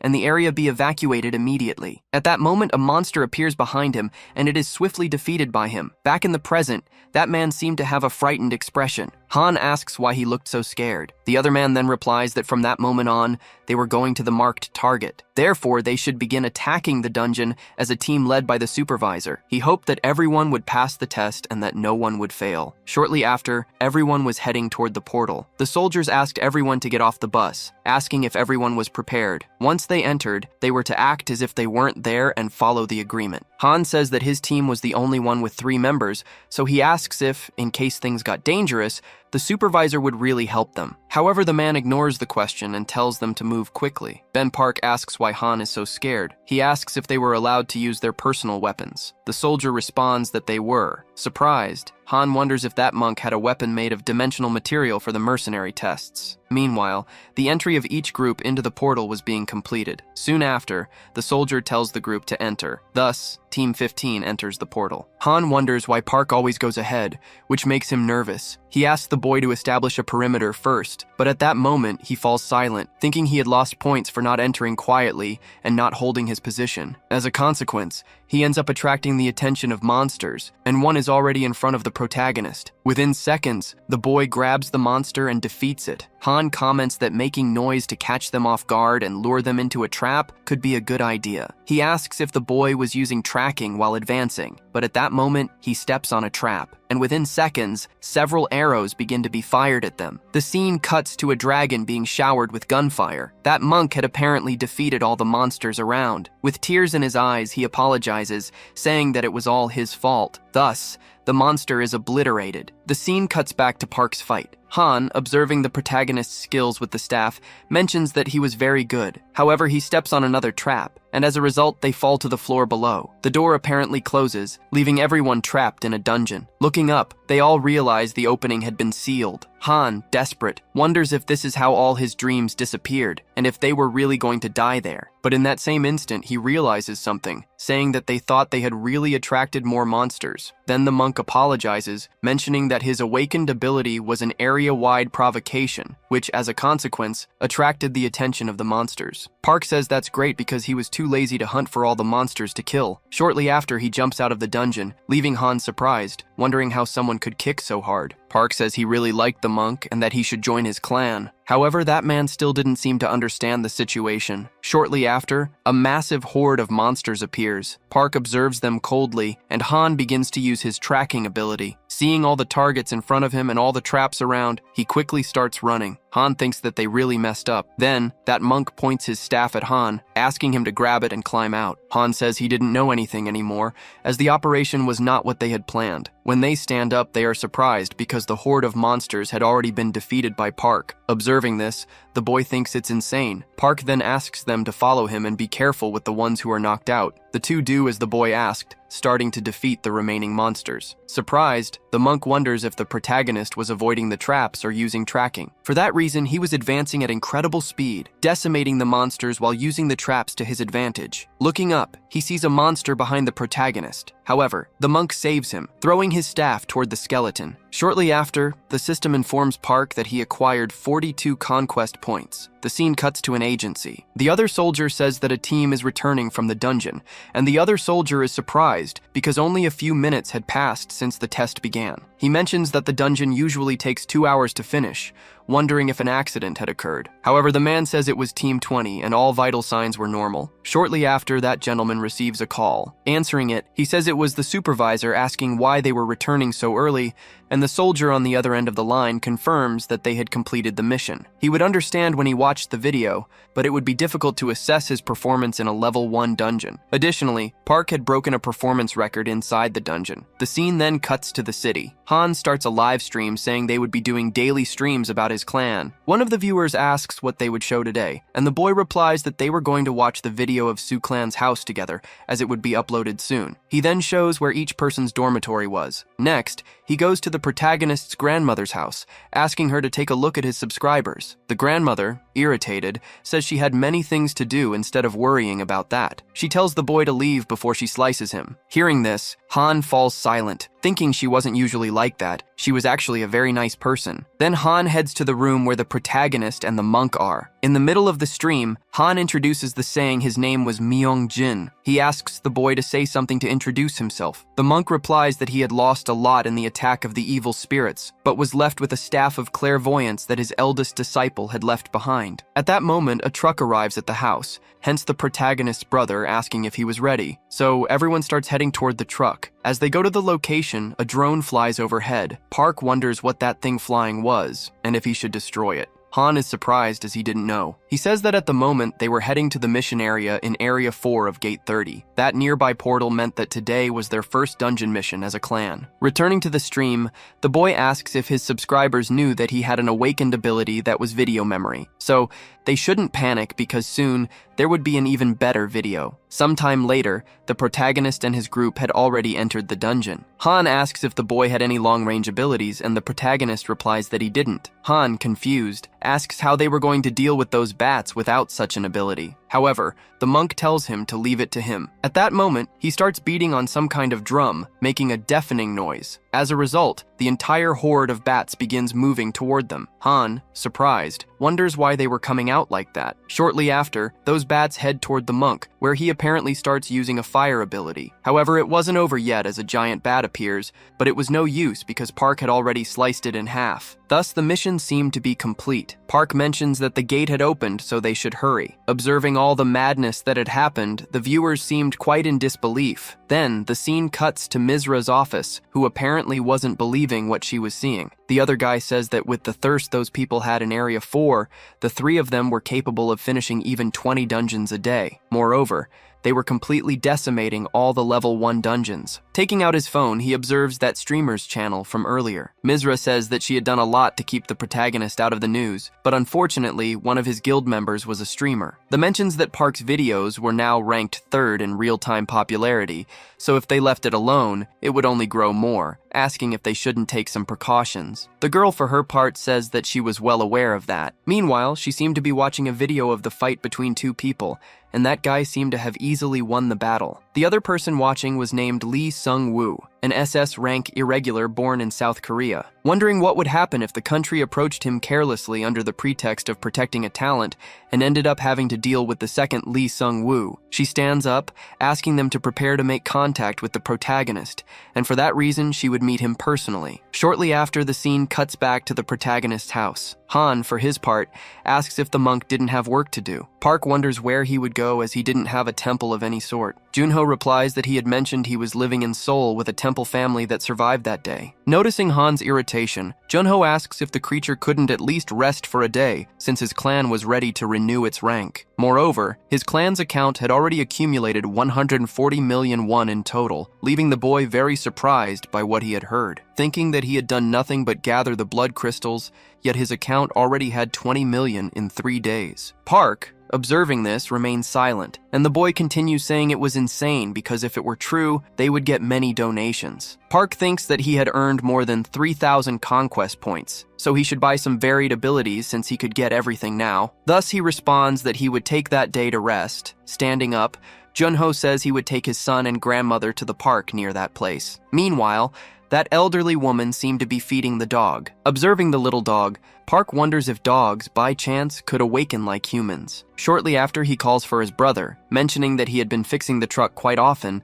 and asking if it wasn't difficult. Junho replies that he didn't even know where to start and that it was already hard enough to find the parts, but fixing it was exhausting. Then Park asks if he didn't want to buy a new car, leaving Junho very happy with what he had heard. Sometime later, the two seem to be discussing with the manager about which car to get. The man starts explaining the car many times in detail. Park asks if his brother liked it, and Junho quickly responds that he did. With his choice made, Park says he intends to pay in cash, asking if they could drive off immediately. Shortly after, the two leave the place with their new car. Junho seems very happy, saying that the car was incredible and was on a completely different level compared to what he had before. Park mentions that even the passenger seat in that car was amazing and he should have bought it a long time ago. Junho then asks why they were heading to Area 34, wondering if it wasn't a restricted area. The protagonist questions if he had mentioned that he couldn't awaken because he didn't have the money, and for that reason, they were going to awaken that day. Shortly after, a scene cuts to the two arriving at the predetermined location. Looking around, there were several destroyed houses. Meanwhile, Junho didn't seem confident about the situation, and the other dog appeared to be on high alert. Park asks if the dog could also sense that smell, because that odor was definitely from a goblin. Junho replies that he wasn't feeling comfortable and asks if they could leave. Shortly after, Park steps out of the car, saying he would be back soon so they should wait with the dog, and he quickly jumps away from the place. Junho didn't seem very pleased with that. Shortly after, the scene cuts to another location. A group of people appeared to be watching the video of the protagonist with his group. The other man says that he was very popular on YouTube, saying that he was an irregular, which is why his combat level was immeasurable. Then the other man says that if he was at that level, he was useless to even hire an assassin. However, even so, they couldn't just leave him alone. The other guy then asks for a list of guilds in Area 4 that had frequent sponsorships. Thus, he remembers the name Shui. But there was another person who was better suited for the situation, asking to contact him and offering as much money as necessary for the job. Sometime later, the scene cuts again while it's raining in the city. That elderly woman from earlier, while walking, thinks she should do the laundry. Shortly after, a car pulls up beside her and a group of people gets out, asking if the woman's name was Sukja. Saying they were from the returnees department, they ask if they could meet with Park. Hearing what the girl said, the woman remains silent. Then once again, the scene cuts to Junho's car. In the middle of that rain, he mentions that he couldn't see anything, wondering what the protagonist could be doing. At that moment, the dogs seem to be on high alert. Within seconds, a goblin appears. However, it is easily defeated by someone, and Park shows up. Shortly after, the two step out of the car. More monsters begin to appear. Park then hands a dagger to his brother, asking him to follow while he kills them. Desperate, the boy asks him to wait a moment. Park, for his part, asks why Junho was hesitating. Junho then questions if it was really necessary for him to awaken. Park responds that he couldn't survive if he remained weak, which is why he had to kill them quickly. Soon after, another goblin appears, rushing straight toward the dog. Park then tells the dog to bite the goblin. The leaps at the goblin, starting to bite the monster's arm. However, it still wasn't enough. Park says that it's because the dog is too young, so if the goblin isn't weakened, the dog will likely die. Thus, Junho should go help him, ordering his brother to kill the goblin. However, Junho still seemed reluctant to do it. Meanwhile, the dog was on the verge of being devoured, but Junho suddenly changes his mind and rushes at the monster. He manages to stab it, saving the dog's life, but it still wasn't enough, and Park tells him to continue. Junho then begins a series of attacks again. Everything was done, and his hand was covered in ketchup-like blood, completely desperate at what he was witnessing. Park tells him to pick up the knife again, but Junho replies that he really couldn't do it. Park responds that if he didn't kill, he would likely die. Once again, the dogs seem to be on high alert. Another goblin appears. Park once again tells him to follow while he kills the monsters because they were running out of time. Desperate, the boy has a flashback from before when he was being bullied by those people. At that time,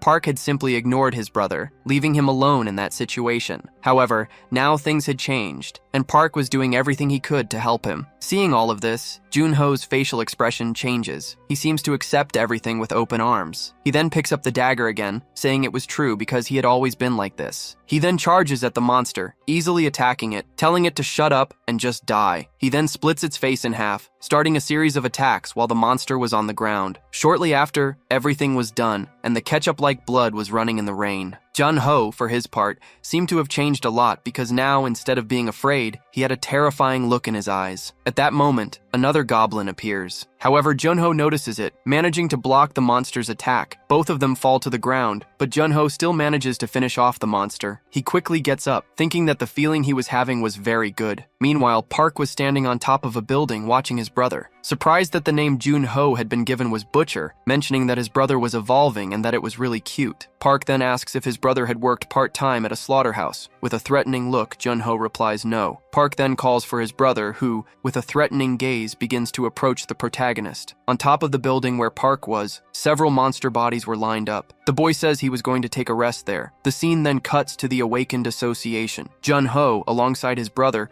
was completely covered in ketchup-like blood. The other woman, surprised, wonders what had happened. Park, for his part, replies that he had just awakened. The woman then asks him to take a bath at least and be re-examined to check for any kind of disease. Afterward, he could go to the dimensional energy measurement room on the 3rd floor. As they climb the stairs, Jun-ho asks what the woman had said about the meter. Park responds that it was a machine that measures dimensional energy, and the number needs to be higher than 100 to be registered as an F-rank awakened. He mentions that he got a 96, which is why he failed. However, Jun-ho didn't understand why he had passed, as it didn't make any sense. Inside the room, the doctor asks Jun-ho to lie down on the machine. Looking up, he notices some kind of energy orb above. Then the number 111 appears as his rating. The doctor says he can get up, asking him to proceed to the ability manifestation room. He then asks if Park would also be doing it. Shortly after, the boy lies down on the machine, and when he looks up, the system alerts that something was observing and recording his information. At that moment, as a reflex, he opens his eyes, where the number 189 appears in front of him, leaving Park shocked by what he saw. The woman mentions that his dimensional energy had grown rapidly, just as the rumors said. Park then asks if the machine was really giving the right data, questioning who had built it. The girl responds that she was sure it was the scientist who had created the machine. Sometime later, the same girl from before says that the results for both Park and Jun-ho had come in, and as a gift, they received a cell phone. Jun-ho was now qualified to register for the mercenary test. As Jun-ho accepts everything,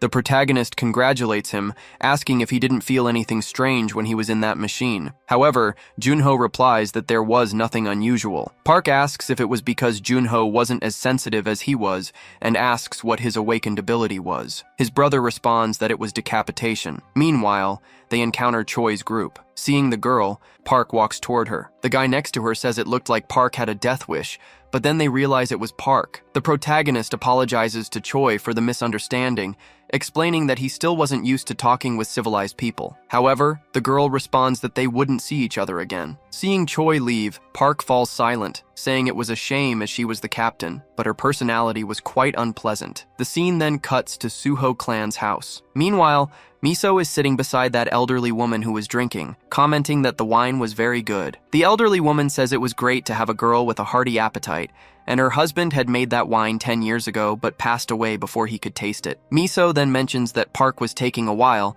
but soon after, a boy arrives. Jun-ho's son, excited, notices they had arrived. Miso approaches Park, and the boy asks who she was. Checking her stats, he sees that she was a rank A level 2. Park asks if she was the captain of the returnees department. Questioning why she was there, Miso replies that she came to sign a contract with him, asking if he knew the official name for a returnee. However, Park says no. The girl replies that it was human coordinate. She then asks if, when he returned to Earth, he came through a red portal. She explains that once he returned to Earth through that portal, certain conditions were met. Thus, that portal would appear again, and a bridge portal could go back and forth. Park, hearing this, becomes thoughtful, thinking that this could mean he could find his friends. Miso says that the Awakened Department suspects this planet is the new 4th planet. If her assumption is correct, South Korea would be the only country in the world with a portal to the 4th planet. Park then asks when that portal will form. The girl responds that it would be at least 99 days. So the protagonist asks what she wanted from him. The girl asks him not to appear until the portal is formed. Confused, the boy asks why. Miso replies that she didn't want him to become a second lead dungeon. Not understanding anything,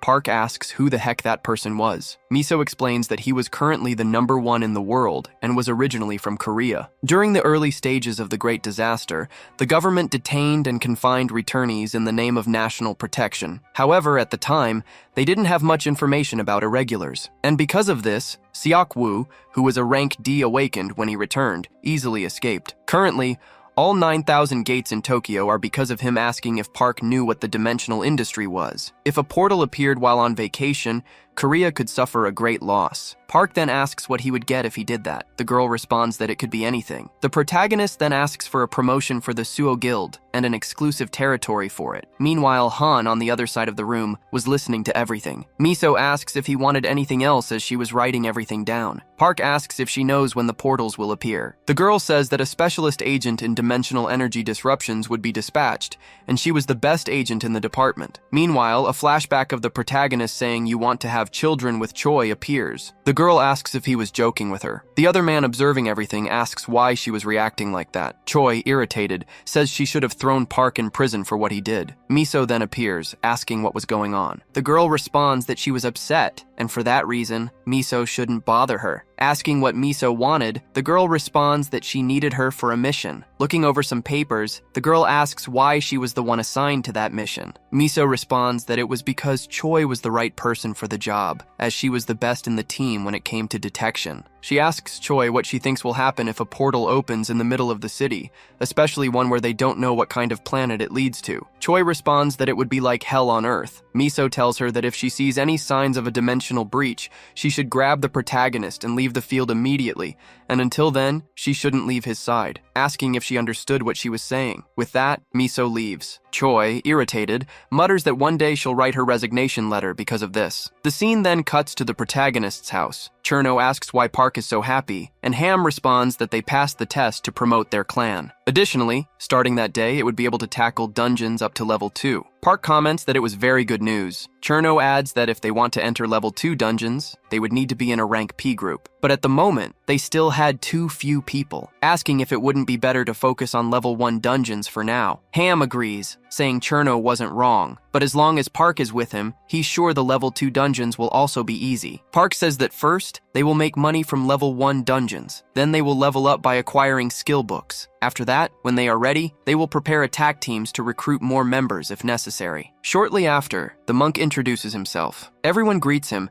asking if he has already eaten. The monk responds yes, and says they would set out that day. The scene then cuts to several cars lined up. The people are heading toward the portal. Looking to the side, another man notices something. He observes the protagonist's group. Then he approaches Park. He greets him, saying it's been a long time, asking where his friends from that time were. But at that moment, the man changes his expression. Park, for his part, seems confused. The boy says his friends are fine, but Park questions why they're in a day group. At that moment, the man's group says they should leave, so the man replies that he has to go. The monk asks Park who that man was. Park replies that he was a dungeon companion, but they should forget about all that and enter the dungeon. Meanwhile, an unknown man observes the protagonist's group heading toward the portal, apparently smiling. Then the other man's group also says they should enter. Meanwhile, the man thinks about how he couldn't tell Park that his clan had disbanded. The two people he called companions had left under the excuse of medical care. It was a common story where a guild collapses when its core members leave, and zero-level clans are easy to form and easy to dissolve. The stress level caused by a work environment where it's kill or be killed reaches a point of no return. Mercenaries without a clan often band together to challenge dungeons in day groups, so there had to be at least one person destined to be his comrade among those people, and for that reason, he would start again. Shortly after, the scene cuts to Shu riding her motorcycle, saying she's heading to the Since the Morning. Misa responds that she will send the location. The scene then cuts to the dungeon where the protagonist is, which is being easily annihilated. Han, excited, says that the skill he learned from the skill book is really good. Meanwhile, Juno is desperately attacking the monsters. At that moment, one appears behind him, but Juno notices it, successfully defeating it. Han, surprised, realizes that Juno smiled after defeating the monster. Meanwhile, Park watches everything from above, saying that it seemed like the three of them were enough. At that moment, a light appears among the trees, and another hunter is seen running desperately from the monsters. At that moment, the man from before appears to help him. However, it doesn't seem to help at all. The man asks why he threw a firebomb at him. Shortly after, the other companion is grabbed by one of the monsters, and as a consequence, he appears to be devoured. That boy lying on the ground mentioned that the team was already nearing its end, thinking that he was really envious of Park's group, but still, he wouldn't give up and would stand up. Han said that this time he was faster and was feeling less tired. The protagonist said that was great, and from now on they would split up and attack in teams. But a man appeared, questioning if they were part of the Suvo clan. The boy, in turn, asked who he was. That stranger introduced himself as Choi Myung-woo and said he was from the Bigi Guild. Everyone was surprised because it was a famous guild ranked 20th in the country. The man said it was a coincidence they were sharing the same area as the Suvo clan, so he just wanted to give them a gift. He had heard the group had leveled up so as they would receive a free entry ticket to a level 2.0 dungeon. Han got excited because an entry ticket to that dungeon was worth around 10 million won. Myung-woo asked what the group thought about going right then, but he was asked if they shouldn't prepare before going to a level 2 dungeon. However, he responded that they didn't need to worry because strategies had already been made and equipment would be given as a gift. Han told the protagonist that with that support, it was already enough. But Suvo in turn said for the rest of the group to go to a level 1 dungeon to improve teamwork, and that he would go to the level 2 one. The man smiled maliciously upon hearing that. Suvo's group decided to obey his orders. Myung-woo then asked the young man to get into his car. While on the way to the location, the man said they would use Portal 47. Suvo commented that he didn't see any mercenaries. The man explained that it was because the portal had formed recently, and that he had already handled the entry procedures so the boy could now enter, and that they would be grateful if the Suvo clan continued using their guild's portal. The protagonist said he liked the portals that were close to him. Upon getting out of the car, the man was informed that everything was ready. A soldier handed over strategy notes for that dungeon and a survival kit. Before entering, the protagonist looked back and said they would grab something to eat when they got out. Myung-woo then waved at him and said to come out quickly so they could have a drink. Right after, the boy activated his helmet and entered the portal. After that, a motorcyclist approached. Upon parking, she took off her helmet and asked if Suvo had entered. The man replied yes, and asked who she was. Chloe ran toward the portal and said she was a member of the Suvo clan and would also enter. The man smiled after hearing that. Myung-woo told a guy that it would cost 2 billion per head, and the guy asked why it was so expensive since it wasn't even murder. The man then replied that it wasn't difficult to manipulate them, but there was a high risk because the boy was very famous. That woman entered the portal. Earlier, she had met with the protagonist's group and asked where he was. Her friends then explained making the girl drive quickly to catch up with the young man. She told Miso that he was heading to a different portal and that she was chasing after them. The woman then told Choi to enter the portal with him because she wanted her to confirm and report his abilities with her own eyes. The girl then said there wasn't much to see in a level 2 dungeon, and she wasn't even dressed appropriately for that. Miso mentioned that she already had the bracelet on. The girl replied that she liked those clothes. The woman said she would give a double bonus for property destruction. Choi asked if it was really necessary to go that far. Miso asked if she didn't think it was important to catch Suho. While driving, the girl said the woman had told her she already had the contract, and in turn, she replied that guarantees were a basic thing. Back in the present, Choi was entering the portal. On the other side, Suho commented that the atmosphere was different there. Right after,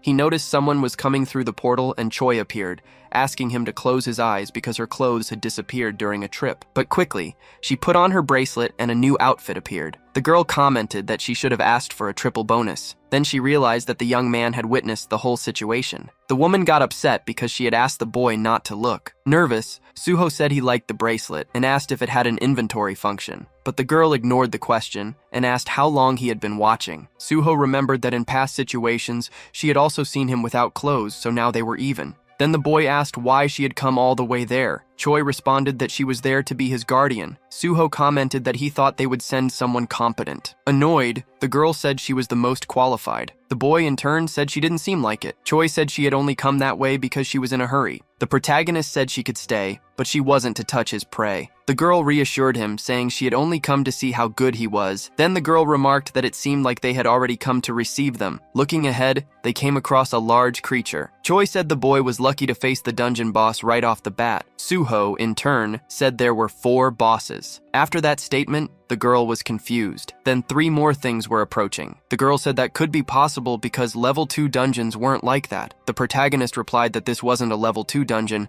and asked if the girl hadn't noticed when passing through the portal. Choi replied that she hadn't noticed because of the bracelet's barrier. While advancing toward the monsters, Suho told her not to interfere regardless. A massive explosion occurred next. The girl wondered what kind of speed that was. The protagonist headbutted one of the orcs, sending it flying away. After that, the boy grabbed the axe the monster was carrying and chopped off its head. The second orc appeared, but Suho threw the weapon at the creature's head. While fleeing from the third monster, he held onto a vine, making the orc lose sight of him. While it was distracted, the boy advanced over the creature. Outside the dungeon, Mangu was on a call, saying they could already be paid because even if they were S rank, it was impossible to escape. Meanwhile, the boy struck the monster on the head, leaving the girl astonished at what she was seeing. The last orc was approaching. Suho smiled and asked why he should care about the dungeon level when all he had to do was kill them all. The boy dodged the creature's attack and landed a precise kick on it. With a repulsion from the kick, the orc was impaled by a tree branch, earning the boy 32 conquest points. The protagonist said the place was a gold mine. Then he told Choi not to just stand there and help collect the blood crystals. The girl thought that even being an irregular, he barely had the experience points on F rank, but she didn't see even a hint of hesitation in the way he hunted and killed, and then she wondered if he was some kind of psychopath. Then she uttered the word search. While collecting the items, the boy commented that even the blood crystals were big, but Choi said that now wasn't the time to be doing that. Suho, in turn, asked why. The girl explained that even though he had killed 4 orcs,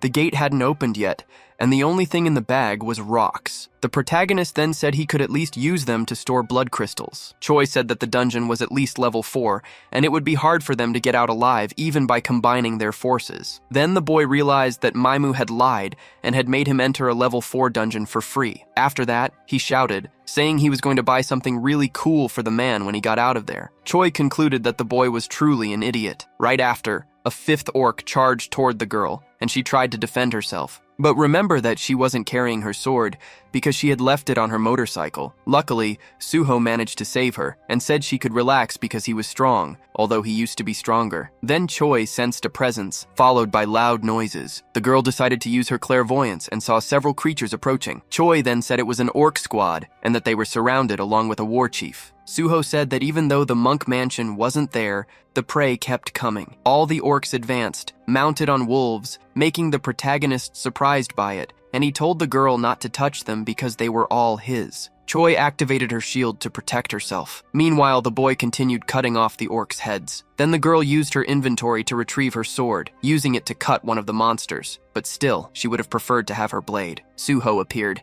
telling her not to touch his prey, and continued cutting off the orcs' heads. However, right after, he was struck by one of the creature's clubs. It was the orc war chief's. But the boy quickly got up and asked if that beast was the chief. Without any response, the creature charged at him, but the boy dodged and stabbed the beast with his knife. Choi asked if he had killed it, but it still wasn't enough to defeat the orc. Miso was asked if Choi had gone after Suho, but the cell signals of both were in different locations with no movement for an hour. The woman said she was sure the two were together, but they stopped the car, handstand to rest for an hour, and reorganized their inventories before going back. Then they noticed that the protagonist had forgotten his phone in the vehicle, and Choi had left hers on the motorcycle. Miso asked them to check the girl's location, and was informed that she was in a newly opened level 5 dungeon. The woman wondered why they were there, and asked was in charge of managing the DGB guild portal to call her immediately. Inside the dungeon, the protagonist was thrown, and the orcs kept advancing. Suho said that now things were getting tough. He quickly stood up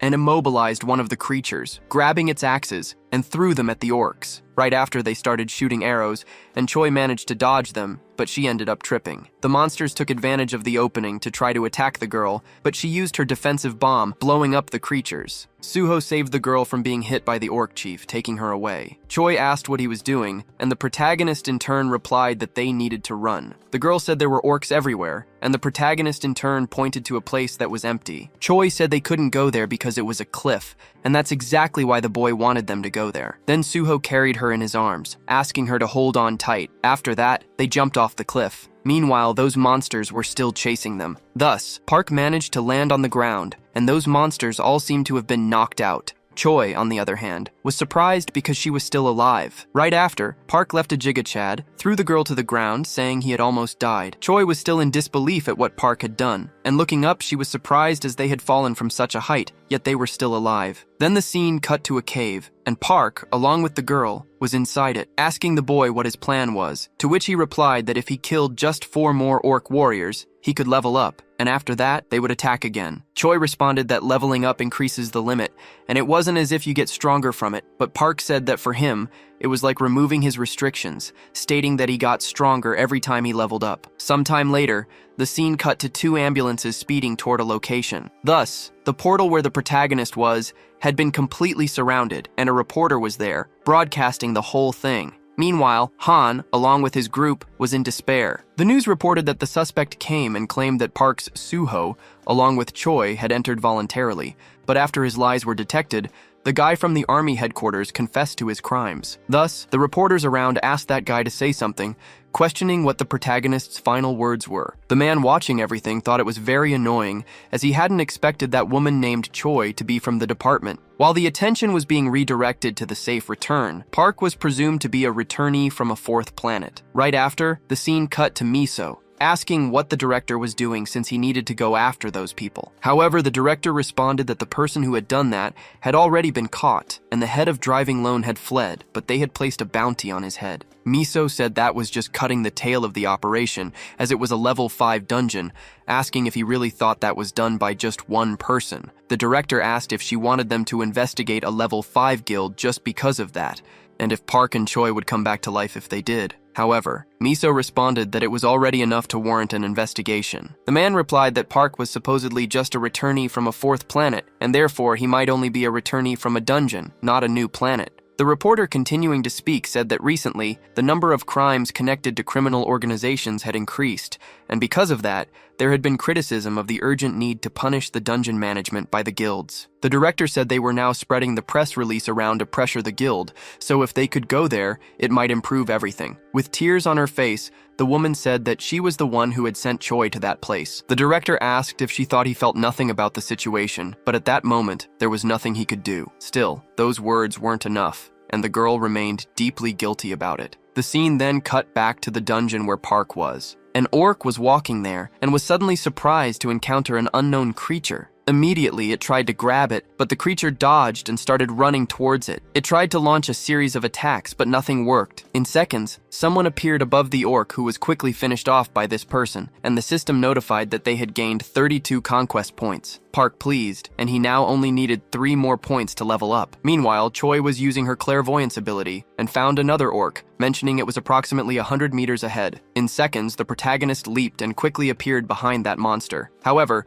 the creature noticed the boy, and the girl tried to warn him that it was a trap, but it was too late because Park had already fallen into it and collapsed to the ground, apparently injured. Right after, the orc seemed to signal something, and as a result, several monsters appeared, surrounding the girl who quickly approached the protagonist, urging him to get up. Soon after, the boy woke up, realizing they were surrounded by many monsters. He was very surprised because he had indeed fallen into a trap, wondering why it was happening this way, and his senses were becoming blurry, unable to muster any strength in his body. But still, he couldn't give up, as he had been through much worse than that. Then, the girl threw some bombs at the monster, which resulted in eliminating many of them. Taking advantage of the opportunity, the protagonist got up and grabbed his dagger, managing to finish off a few more, thinking he just needed one more monster to finish and level up. However, shortly after, he was fatally struck by another monster. Meanwhile, Cho was lying down, observing everything, mentioning that the orc was really fat. Right after, Park was thrown towards another monster, and as a result, both of them fell, and Park's axe was knocked from his hand, where it ended up falling onto the monster's head. The system notified that 1075 conquest points had been accumulated, asking if he wanted to unlock the beast transformation ability. Park, watching this, remained silent, and meanwhile, the giant orc was heading towards Cho, who said she didn't even have the strength to stand. The scene then cut to the protagonist's clan house, where an old lady called the dog to go eat, mentioning that it had been 2 days since they'd had any news of the two. Once again, the scene cut back to Cho's battle against that orc, right after Park activated his beast transformation and returned to his home. The dog seemed a little different, as a kind of energy sphere was surrounding its entire body. In disbelief, the old lady asked what that was. Then the scene cut back to the protagonist. A kind of black aura was surrounding his body, apparently changing his form. He had even grown some claws, completely changing his human appearance. Right after, Cho was hit by that monster, seemingly drained of all strength to fight. However, the protagonist, now in wolf form, appeared before the orc. He quickly grabbed his head. Cho, in turn, was surprised, wondering if by any chance that was a werewolf, At that moment, Park, in wolf form, began unleashing a series of attacks on the monster. He even bit its neck, and the system notified him that he had gained 45 conquest points. Thus, the battle seemed to be over. Cho, still surprised, was watching the protagonist, asking if he was really Park Suo. Then the boy just barked a few times, apparently confirming that it was true. Surprised, the girl asked if he was a dog or a wolf. Once again, the scene cut to the reporters, stating that it had been the third day since those people had gone missing. There had been no news of them since they entered the dungeon. A reporter then asked the director to tell the viewers what dungeon it was. The director replied that it was a level 5 dungeon known as Orc Castle. It was a dungeon where it was recommended to take at least a group of 30 members of rank B or higher. The scene then shifted back to the dog, which was still surrounded by that kind of energy sphere. The old lady was still in disbelief, wondering what kind of thing that was. At the same time, the scene cut to Choi, who was apparently surprised. Park had indeed returned to his human form, saying that he could fuse with the beast he had tamed. Looking to the side, Choi noticed the girl, questioning what she was doing. They should collect as much loot as they could to roast and eat later. However, she responded that it was all useless because that place would be their grave. But Park still didn't understand what she was talking about. The girl then replied that even with the orc war chief dead, the door still hadn't opened. She asked what he thought that meant, and said they could probably be trapped there forever. Park then asked if she was saying that it wasn't the chief. Choi replied yes, mentioning that there was a stronger monster there. Park asked what kind of monster could make Choi think she would die before even seeing it. Then the girl began to tell the story from 3 years ago. At that time, when they had just risen to rank B, the department had sent a team of 20 fighters with 10 rank A mercenaries on a mission in the level 5 dungeon.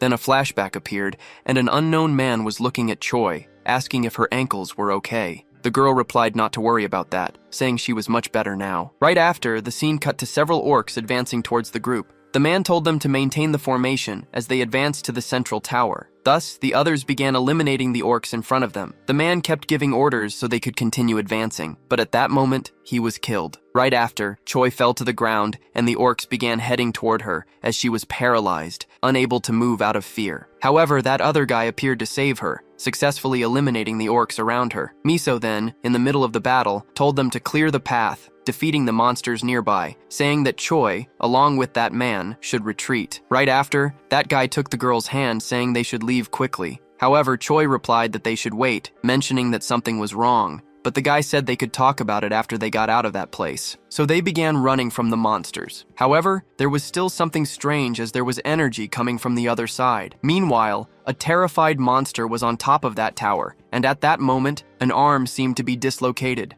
Thus, Choi fell to the ground, and a katana also appeared in front of her. Mitsu, along with the group, seemed surprised by something as the captain had been killed. That monstrous goblin stood before him with tears in its eyes. Choi was watching all of this, and that man, with his last words, mentioned the sword. However, Choi wondered who should care about that stupid sword. She remembered the teachings of that man, who said she should put her feelings into her sword, as it was her body and mine as if they were one. Because of that, she should grip the sword as if it were everything. Returning to the flashback, that man had apparently been finished off. Choi, traumatized, was watching everything. Right after, it is seen cut to the present where Park in the rain was observing the girl who seemed shaken by something. At that moment, Park approached her and ended up hugging her, saying that something had happened to her. Then the scene shifted to Han, desperate, wondering what they should do if he left them. Meanwhile, something very crazy was happening. The reporter said that a great shaman was performing a ritual to save the protagonist's life. In addition, an attack force made up of the highest ranks from the Sioux district was gathering in front of the dungeon for a revenge mission. Meanwhile, that man was very nervous,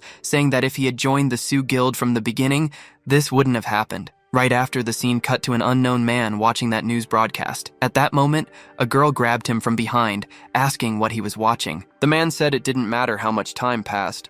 The stupid sentimentality of that country remained the same. The scene then cut to the cave where the protagonist was dining next to the girl, saying that the food was really good. Observing the girl, Park mentioned that she seemed to really enjoy eating. The girl asked if eating 12 hamburgers was really that much. She said she was actually full. Park in turn asked why, mentioning that it was his 22nd. Right after, the girl thanked him for everything. At that moment, a light began to glow around the area. Park asked if she had used that sword to kill the Orc Lord. Koi replied no, but she'd have fainted instantly, and when she regained consciousness, she was in the hospital next to Miso. Miso had taken her master's sword, and 2 more Renka mercenaries had to sacrifice themselves to barely manage to kill that monster. Park then asked if she meant there was an orc lord in that place, questioning where it was. Koi responded that it was probably an orc castle, but there was nothing like that within a 1-kilometer radius. Right after, that spirit from earlier appeared at the cave entrance, and the girl said that usually, warchief monsters were in 4 small towers. An orc lord was in the middle of them. Then, that tiny spirit appeared next to Park, seemingly holding some kind of information. The boy replied that she had found Orc Castle, so he stood up,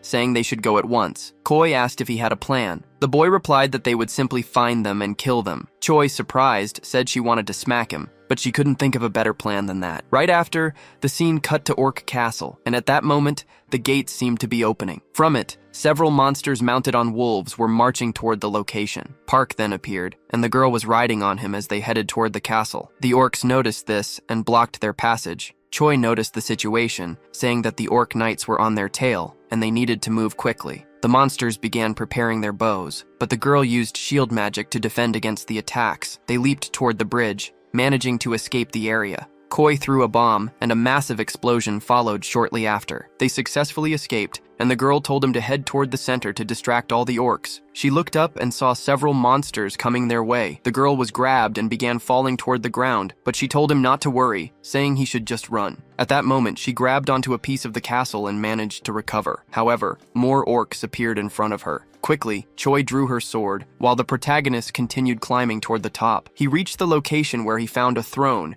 and a terrifying goblin was waiting for him. Right after, the goblin stood up. Looking down, he was surprised as Park bit his neck and threw him to the ground, easily finishing the boss. The system notified him that he had leveled up, and as a consequence, the castle began to collapse. Amidst all of this, Choi was also falling, assuming she would die there. However, Park appeared, grabbing her hand and managed to save her. Choi asked what had happened to the Orc Lord, and the protagonist replied that he was already dead, so they should leave and find the portal exit. They began running from the monsters. Koi, still in disbelief, asked if he had really killed the Lord that quickly. The boy confirmed and asked her to scan the door. The girl used her ability, and was surprised to see that the dungeon door was indeed open. Still in disbelief, she wondered if the boy had really killed the Lord that fast. The scene cut to a truck where data analysis was being presented. Another guy seemed surprised by something, mentioning that the CT-27 dungeon was opening. Outside the room, the protagonist's group was very surprised. The reporter mentioned that the countdown to the CT-27 dungeon breach had begun. As a result, all the spectators were delighted. Meanwhile, Park and Choi were still running from the monsters. Park asked if the girl had found the door. Choi, happy, replied that yes and said the door was very close, so they should hurry. However, the protagonist sensed a strange smell and changed direction. Choi asked why he did that, mentioning that they were running out of time. Park responded that he wanted something to drink. At that moment, he encountered some wolves and asked them to follow him. The monsters obeyed his orders. Choi, surprised, asked if he was taking those wolves with him. The boy replied yes, mentioning that from that day on, they would be like his family. Right after, they encountered that group of orcs again, and the girl mourned that they were now surrounded. However, Park responded that his friend had told him there was a small exit somewhere else. At that moment, Choi used her ability again and told the boy to turn right. They managed to find the exit. In the midst of it all, Choi warned that there was only 1 minute left before the door closed. Then, the countdown started from 23 seconds. At that moment, an arrow was shot, flying directly toward Choi. Immediately after, the girl was struck by the arrow. She fell to the ground. As a consequence, the orcs began heading towards her. The boy tried to turn back. However, Choi told him not to come. Despite this, Park didn't listen and rushed towards the girl. He managed to defeat one of the orcs in front of him. Meanwhile, outside the dungeon, the reporter announced that it had been 8 seconds since the dungeon door closed. Everyone at the scene was hoping that Park and Choi would return. Back inside the portal, Park was relentlessly fighting to get out of that place. As he picked up the girl, she mentioned that there were only 4 seconds left. The protagonist then asked her to hold on tight. He made a giant leap. Outside the dungeon, the countdown had already reached 0. However, a beam of light appeared, and the dungeon seemed to have been completely destroyed. Outside the dungeon, the reporter said that everyone had been filled with hope, but unfortunately, Park and Choi had not returned. However, they were surprised, because several wolves began emerging from that place. And then the protagonist, along with Choi, appeared. The people around said that they had seen someone flying out. For that reason, they hurried to verify it. Recognizing the figure, they realized it was a human. It was Park. along with Choi, still alive. The reporter, in the midst of all that, announced that a miracle had happened and that the two people trapped in the dungeon had returned alive after 4 days. Miso, observing the footage, commented that the image was taken right after they exited the portal and that they were immediately taken to the hospital afterward. Thus, various headlines about the event began to appear. The director, watching in awe, remarked that the reporters were being very provocative with their headlines. Miso said that it was because someone had given them the tip, so they were. Then the man said they were there to figure out how to resolve the situation, not to accuse others, so they should continue the meeting. Miso continued, mentioning that news about Park had spread. Thanks to the incident, scouts from agencies in various countries were already heading toward the boy. One of them was named Victor, an agent of Russia's KGB. Another was Gorenstein from Israel. Lastly, there was Nakamura, the vice chief of Tokyo's Awakened Federation. Irritated, the director asked if that idiot Nakamura had come again. The girl replied yes, and in addition, he had taken Sungwoo, but she still thought America was even more dangerous. The director said they needed to secure Park first of all, asking if there were any security measures beyond the contract they currently had. Then the doctor said that as long as Park's family remained in Korea, he wouldn't leave the country. Surprised, the director asked if the boy cared more about his family than about money. The doctor replied that Park had lived among wolves for over 1,000 years,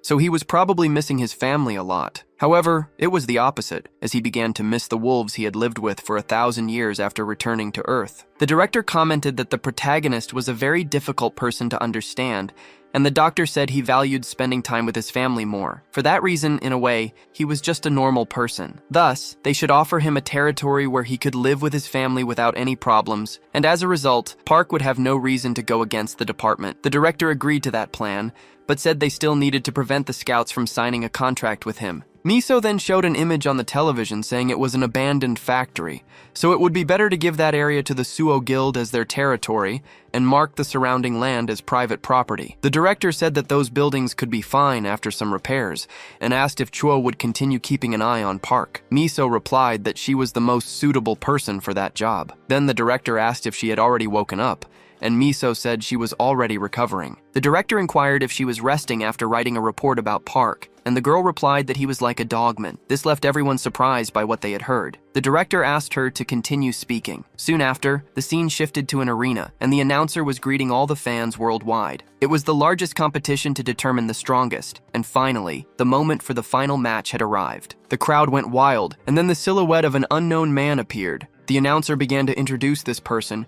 mentioning that he was the current rank No, one defending his title for the 21st time, remaining undefeated in his 45 previous battles, the strongest creature in the planet's history, and the hope of people living in these desperate times. His name was Okita Hiro. Next, that man's sword seemed to be emanating a dark aura. Meanwhile, a woman was watching from above. Soon after, Hiro jumped, landing in the arena. The next participant was about to be introduced, the S-rank human weapon and the rising star of the generation, undefeated in his 13 battles. His name was Michael. That man also jumped into the arena, quickly rushing toward Hiro, claiming that his era would end now. He threw a punch toward the boy, who managed to dodge. However, Michael hadn't given up and kept attacking Hiro. But soon after, the boy began to counterattack, successfully landing a series of blows on Michael. As a result, Michael's armor cracked. However, he pulled out a kind of sword from his hand, but Hiro dodged it, managing to strike Michael again. Still, it wasn't enough, because Michael had already chained Hiro, feeling pleased that he had finally caught the boy. Immediately after, he began attacking Hiro again.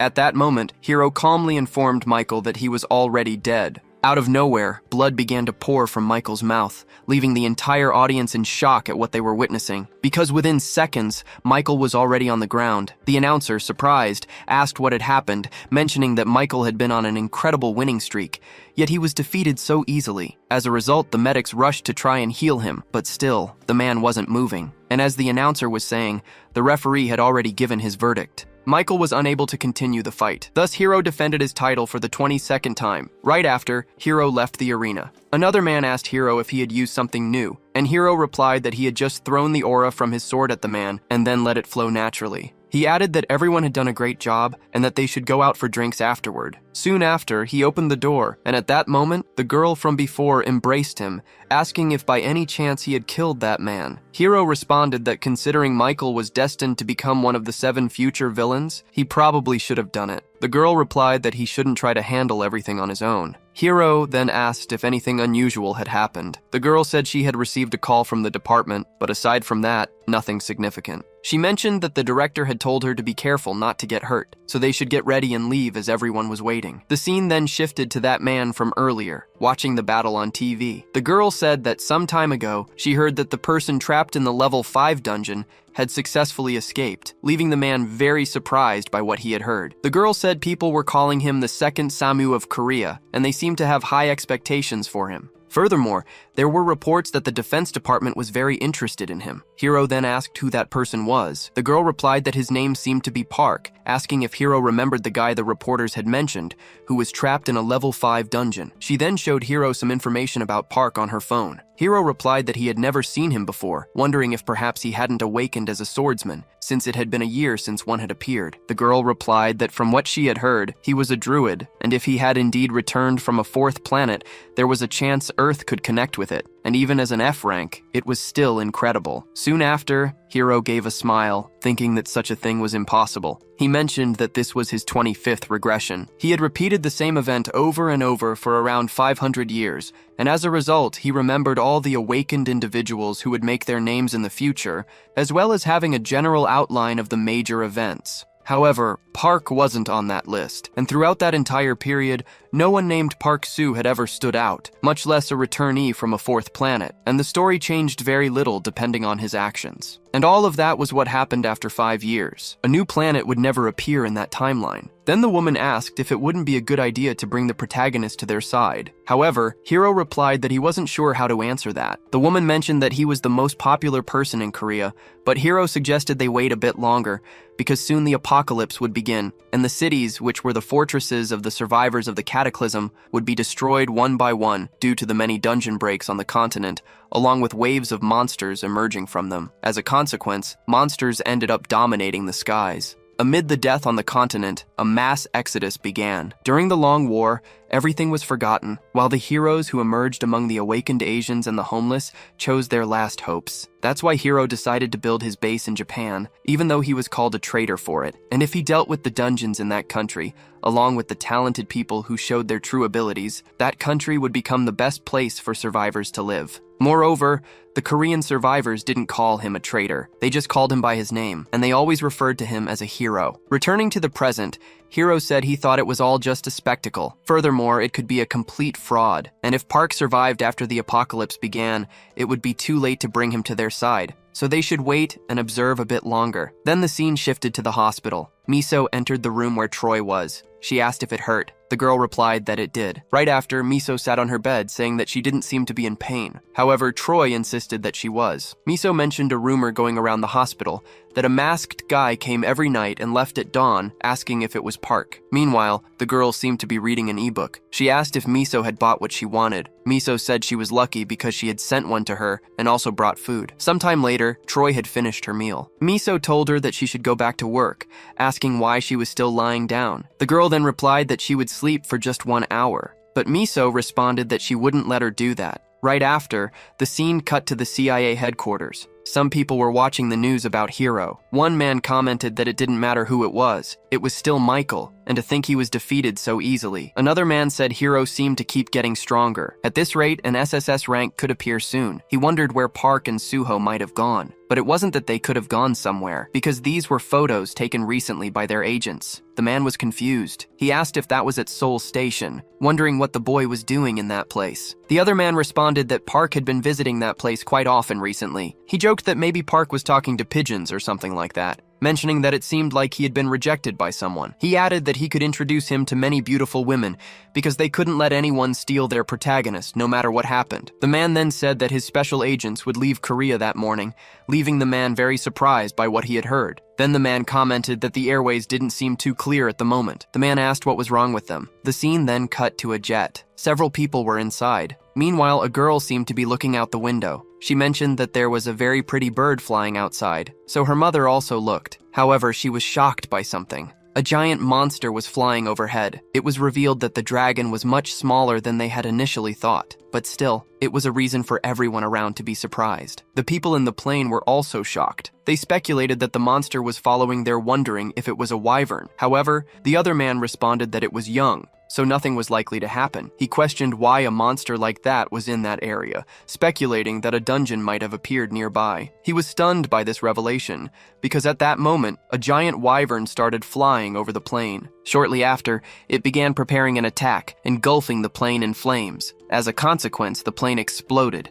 plummeting toward the ground in free fall, and the dragon continued flying in the air, eventually joining several of its companions. The scene then cut to 2 cars. Han remarked that the country seemed to have gone crazy, mentioning that they were almost there. Juno asked if that was the place they were heading to. Han, surprised by what he was seeing, asked if that was a haunted house by any chance. In front of them stood a very strange house. As Han approached it, he remarked that it indeed looked like a haunted house. He started to argue, questioning if that was really going to be their guild's headquarters. He asked if the guy who was supposed to install the internet would actually come to such a place. Then, Choi mentioned that she had just seen a ghost on the 2nd floor. A discussion erupted among the group about whether to enter the house. Koi said she couldn't live in a place like that. Miso told her it'd be quiet, saying that she was probably a bit shocked since it was her first time in a place like that. She mentioned that the renovation would start the next day, so there was no need to worry. Park Vin asked what the problem was, stating that he really liked the place and that they could move in right away. Choi approached the protagonist and asked if he was crazy. Miso remarked that a man with wild instincts would act impulsively, wondering if they should mark the boundaries of the land. That way, they could decide how much land to take over. Park seemed to ponder the suggestion. At that moment, he appeared to use a kind of ability. A light began to envelop the area,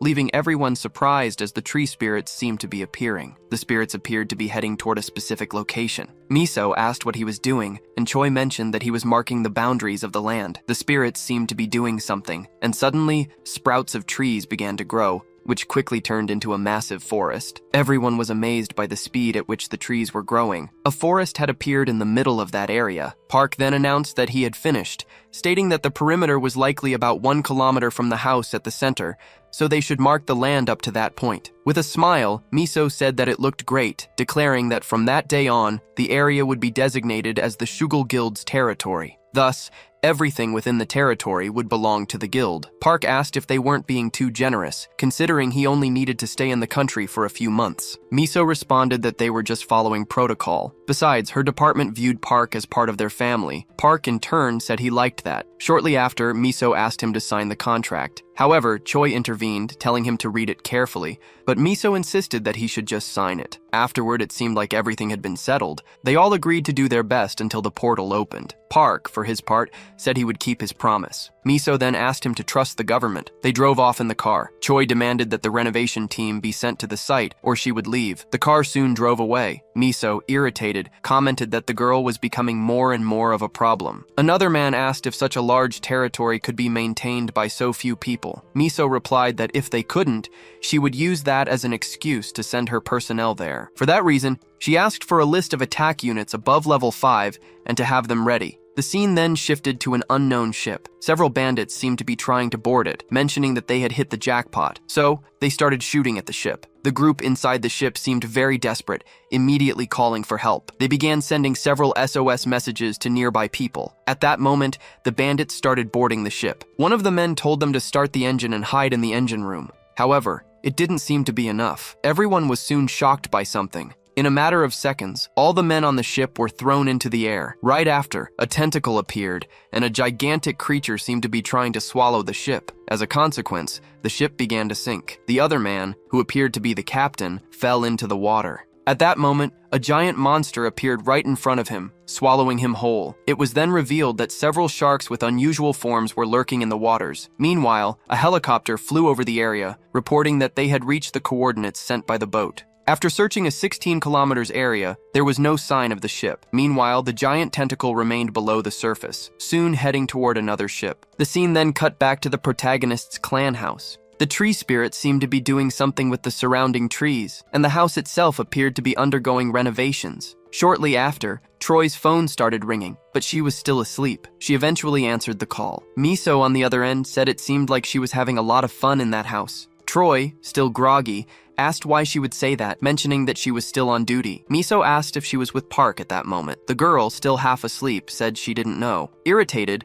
Miso called her lazy, asking what she meant by not knowing. Troy was told to get up, so she got up and saw a giant tree in front of her. As she sipped her coffee, she remarked that Park had really planted a lot in a short amount of time. All the trees had already grown. She admired the stunning massive tree that stood before the house, with several wolves roaming the area. Meanwhile, various system screens were appearing in front of Park, showing information about the wolves. The protagonist then began renaming all the wolves. The system mourned that if dimensional energy exceeded his own, he could lose his sanity during fusion. Park, looking at the information, wondered if he could keep leveling up the wolves. Right after, Troy appeared, asking what he was doing. Park replied that he was assigning names to the members of his family. Troy remarked that he should have woken her up, asking why he had gone off alone. At that moment, the dog from earlier appeared. Surprised, Troy noted how quickly it was growing. Park mentioned that everyone had gone out in the morning and were probably heading toward the dungeons. Koi, surprised, commented on how hard they were working, even in such hot weather. Park then asked if she wanted to take a walk to cool off. At that moment, the boy transformed, asking her to hop on. The girl complied, asking if he just wanted to show off what he had done. However, Park told her to just hold on tight. He started running at great speed,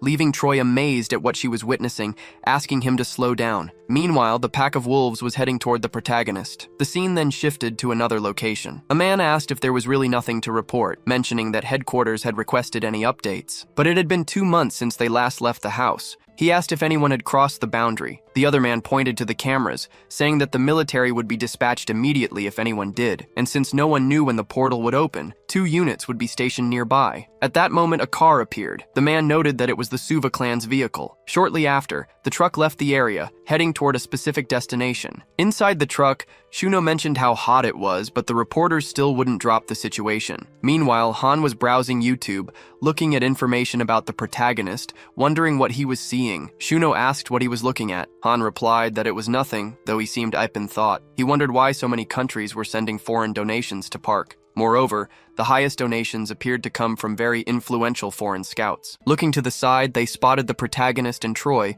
with the wolves following alongside them. Troy waved at them, and Han called her sister-in-law, which irritated her. Han remarked that if Troy lived and aided the protagonist's house, she was probably his sister-in-law, adding that Park didn't seem willing to give them a ride. Watching the two, he commented on how fast Park was, prompting Shuno to step on the gas, insisting they wouldn't lose to a car. Thus, it seemed like they were having a race to see who was really faster. Looking back, Troy noticed something, asking if the boy had sensed it too. As Troy observed, she confirmed that they were witnessing a dimensional break within a 200-meter radius. A flashback of the protagonist and Troy in the hospital appeared. The girl asked what kind of planet he had been on. The boy responded that he had been in the animal kingdom, an unimaginable place full of hostile creatures with dimensional energy greater than 700. Troy was completely shocked by what she heard, as that power was immense. Park continued, explaining that it was a place where territorial and survival battles never ended until one was dead. To be the leader of a group, one had to be at least rank U. Even after becoming a king, he had to accept challenges for hundreds of years. The scene then shifted back to the present. Koi thought that with the bridge portal connected to the planet, unrestricted passage was possible for both sides. If what the protagonist said was true, that place would become a war zone where they would have to fight against hostile beings from another world, likely battling beasts with dimensional energy above rank S. The scene then cut to Troy talking with the director. She asked if he thought Park's planet would be friendly toward them. The director in turn questioned why she was worried, mentioning that Park was the king of that place. The scene shifted again to Park and Troy. Troy questioned why the boy had said he was king of that place. Park replied that if the current king wasn't the same as before, they would want to kill him if they saw how weak he was now. Troy, bewildered, asked why that made so much sense. She then told him to run at full speed toward the northeastern field, because they needed to get as far away from the city center as possible. They began moving toward some bushes. Han, meanwhile, wondered where they were heading, deciding to follow them quickly. As they proceeded in the same direction, a beam of light started to appear. Troy mentioned that the portal was beginning to open as the space around them started to distort, leaving her puzzled by what she was seeing. Soon after, Miso received a call. Troy informed her that the portal was about to form. Miso, confused, asked for clarification. Troy requested that the portal's location be sent to the guard units. A short time later, several convoys arrived, preparing their missiles for a possible attack. The protagonists seemed to notice something, mentioning that this wasn't the planet he had been on, but just a normal portal. Troy asked how he could be sure without even using any equipment. At that moment, the boy stopped, saying the sensation was different from when he had crossed. Troy explained that the portal he had crossed was a teleportation portal, which returnees sometimes used. That's why it might feel different. However, Troy realized something, thinking that now that she had stopped to reflect, the dimensional energy of a teleportation portal Park had crossed was greater than that of a bridge portal. At the time, she had thought the device was broken, and she suspected that something was off with her intuition. However, it was true that her instincts were telling her this was something very dangerous, like before. But in any case, this was still a dungeon portal, yet she was still questioning whether it was really a portal at all. The other soldiers, watching everything, speculated that it might be a dimensional break. Soon after, several cars arrived at a specific location. The other man mentioned that this was the department's detection team. At the same moment, several helicopters appeared over the area. The man was shocked, saying that a portal had indeed opened, suspecting it could be a dimensional break. At that moment, another beam of light engulfed the area, and as a result, a new portal emerged. Troy, for her part, confirmed that it was indeed a dungeon portal, thinking that Park had much better intuition than hers, even though she had the best detection ability in the country. Soon after, the protagonist brother's car was spotted. Hans and the processor approached. Hans, approaching, announced that it was a portal, speculating that it might be a new planet. At the same moment, 2 more cars appeared, and a group of soldiers emerged, mentioning that they were the 11th detection team. For that reason, they began installing measurement devices in the area. Juno asked what those devices were for. The girl explained that the device was used to calculate the dungeon level and the time until it would break. They started analyzing some data, and the number 4280 appeared. The other man informed them that it was just a level 4 dungeon. Park remarked that it would do. Miso, apparently disappointed, asked if it was really a level 4 dungeon. Shortly after, the girl changed her clothes, saying that Park had mentioned the portal wasn't the one he had gone through, so she thought it was necessary to enter and check out the place. A scene then shifted to the director on a call, asking if it was really a level 4 dungeon. Miso replied that they weren't certain yet. They first needed to determine if the newly created dungeon was connected to where the protagonist had come from. The director, sounding exasperated, mentioned that this was driving him crazy. He asked if Miso knew how much money they had wasted on this. Miso repeated that they weren't sure yet, since Park's skill level was incredibly high. The director added that if the first portal appeared near someone who had just returned, it was likely a dungeon portal. He questioned if Miso knew who had trusted and invested in this project. Miso responded that Park had great value simply for being an irregular. An argument ensued between them. The director finally asked them to find a way to resolve the situation, stating that if they didn't recover the investment, they'd be ruined. Back where the protagonist was, all the analysis had been presented. One of the men stated that the dungeon would break in 50 days, so they should send the Park remarked that this would work for him. Another man mentioned that Park would need to complete the level 4 dungeon. Park asked if that would be difficult given the current number of guild members. The man said it would be easy. He then explained that the dungeon energy measurement device was a piece of equipment most guilds had, but the latest model cost around 3 billion. Park commented that it was very expensive. However, the man informed him that they were notified to rent the device permanently for this portal. He asked Park to sign some papers for that reason. The protagonist, observing the situation, asked why they were giving him so many gifts. The man simply smiled, telling him that even if he wasn't a returnee from a new planet, the department would never treat him poorly. He mentioned that foreign countries had recently been trying to recruit him. For that reason, he should know that the department viewed him as family. As the country's treasurer, they told him to relay this message. However, Park looked confused, saying that he hadn't received any messages from any foreign countries. Just then, Han appeared, asking if he could have a word with the protagonist. He explained that at that moment, competition for Park was fierce abroad, and since Park didn't use the internet much, Han had received a lot of donations. Park asked how much it was. Han said it was around 5 billion. The protagonist placed a hand on Han's shoulder, telling him that no matter how much he liked money, he shouldn't become a slave to it. He said that while living life, he would realize that having someone to talk to is far better than that amount of money. Han seemingly sat and said he would keep Park's words in mind. He explained that the foreign countries wanted Park to at least see what they were offering. Han said he had to show him 3 offers. Park asked what Han had done. Han replied that the countries hadn't sent assassins just because he didn't show them the offers. Park told him to just say that he showed the offers but was ignored. He then asked Han to grab Chuno and change clothes for their return. Han said he would take some of the donations and send the rest to the guild's treasury. The protagonist told him to do as he pleased. Han, thinking that Park was very generous and exactly his type, was pleased to have just gained over 3 billion. Time seemed to pass. Park asked if everyone was ready because they were about to enter the dungeon. At that moment, the other man appeared again, telling them to wait because a combat team from the department was on its way. However, the protagonist declined their assistance, saying that if they needed to mobilize someone to inspect the contract, he would only allow up to 2 people. However, they wouldn't be able to participate in the hunt. Troy reassured him not to worry as they were ready to enter. The other man mentioned that the leader of the team should know that a level 4 dungeon wasn't easy to handle with just this many people. However, Cho told him to be quiet and focus on recording everything. Soon after, the dog from before appeared, and Park said it should come along to level up. They all entered the portal, immediately finding themselves in an unfamiliar place. Park mentioned he wasn't entirely sure of the location. Cho then began using her ability to scan the surroundings. Park remarked that the place seemed somewhat familiar. The other man asked why they were walking so casually when they should be more cautious. Han replied that since the protagonist was leading, all they had to do was follow. Suddenly, Cho asked everyone to stop, reporting that there was a group of 3 monsters 70 meters ahead. Han quickly drew his weapon. The other man questioned if that would be enough, and Han confidently said it was. With a determined look, Juno drew his sword. Surprised, the other man questioned why Juno was acting that way. Juno rushed toward the monsters, but Park swiftly knocked him out, seemingly rendering him unconscious. Park asked Han to help wake him up. The other man asked why Park was acting like that, and Cho explained that Juno had a condition that made him go insane whenever he held his blade. Meanwhile, Han was still trying to wake Juno. Park, however, seemed to notice something, as something unknown appeared in the bushes. Park immediately instructed everyone to move back. At that moment, a monster emerged and began heading toward the group. Everyone quickly assumed their defensive positions,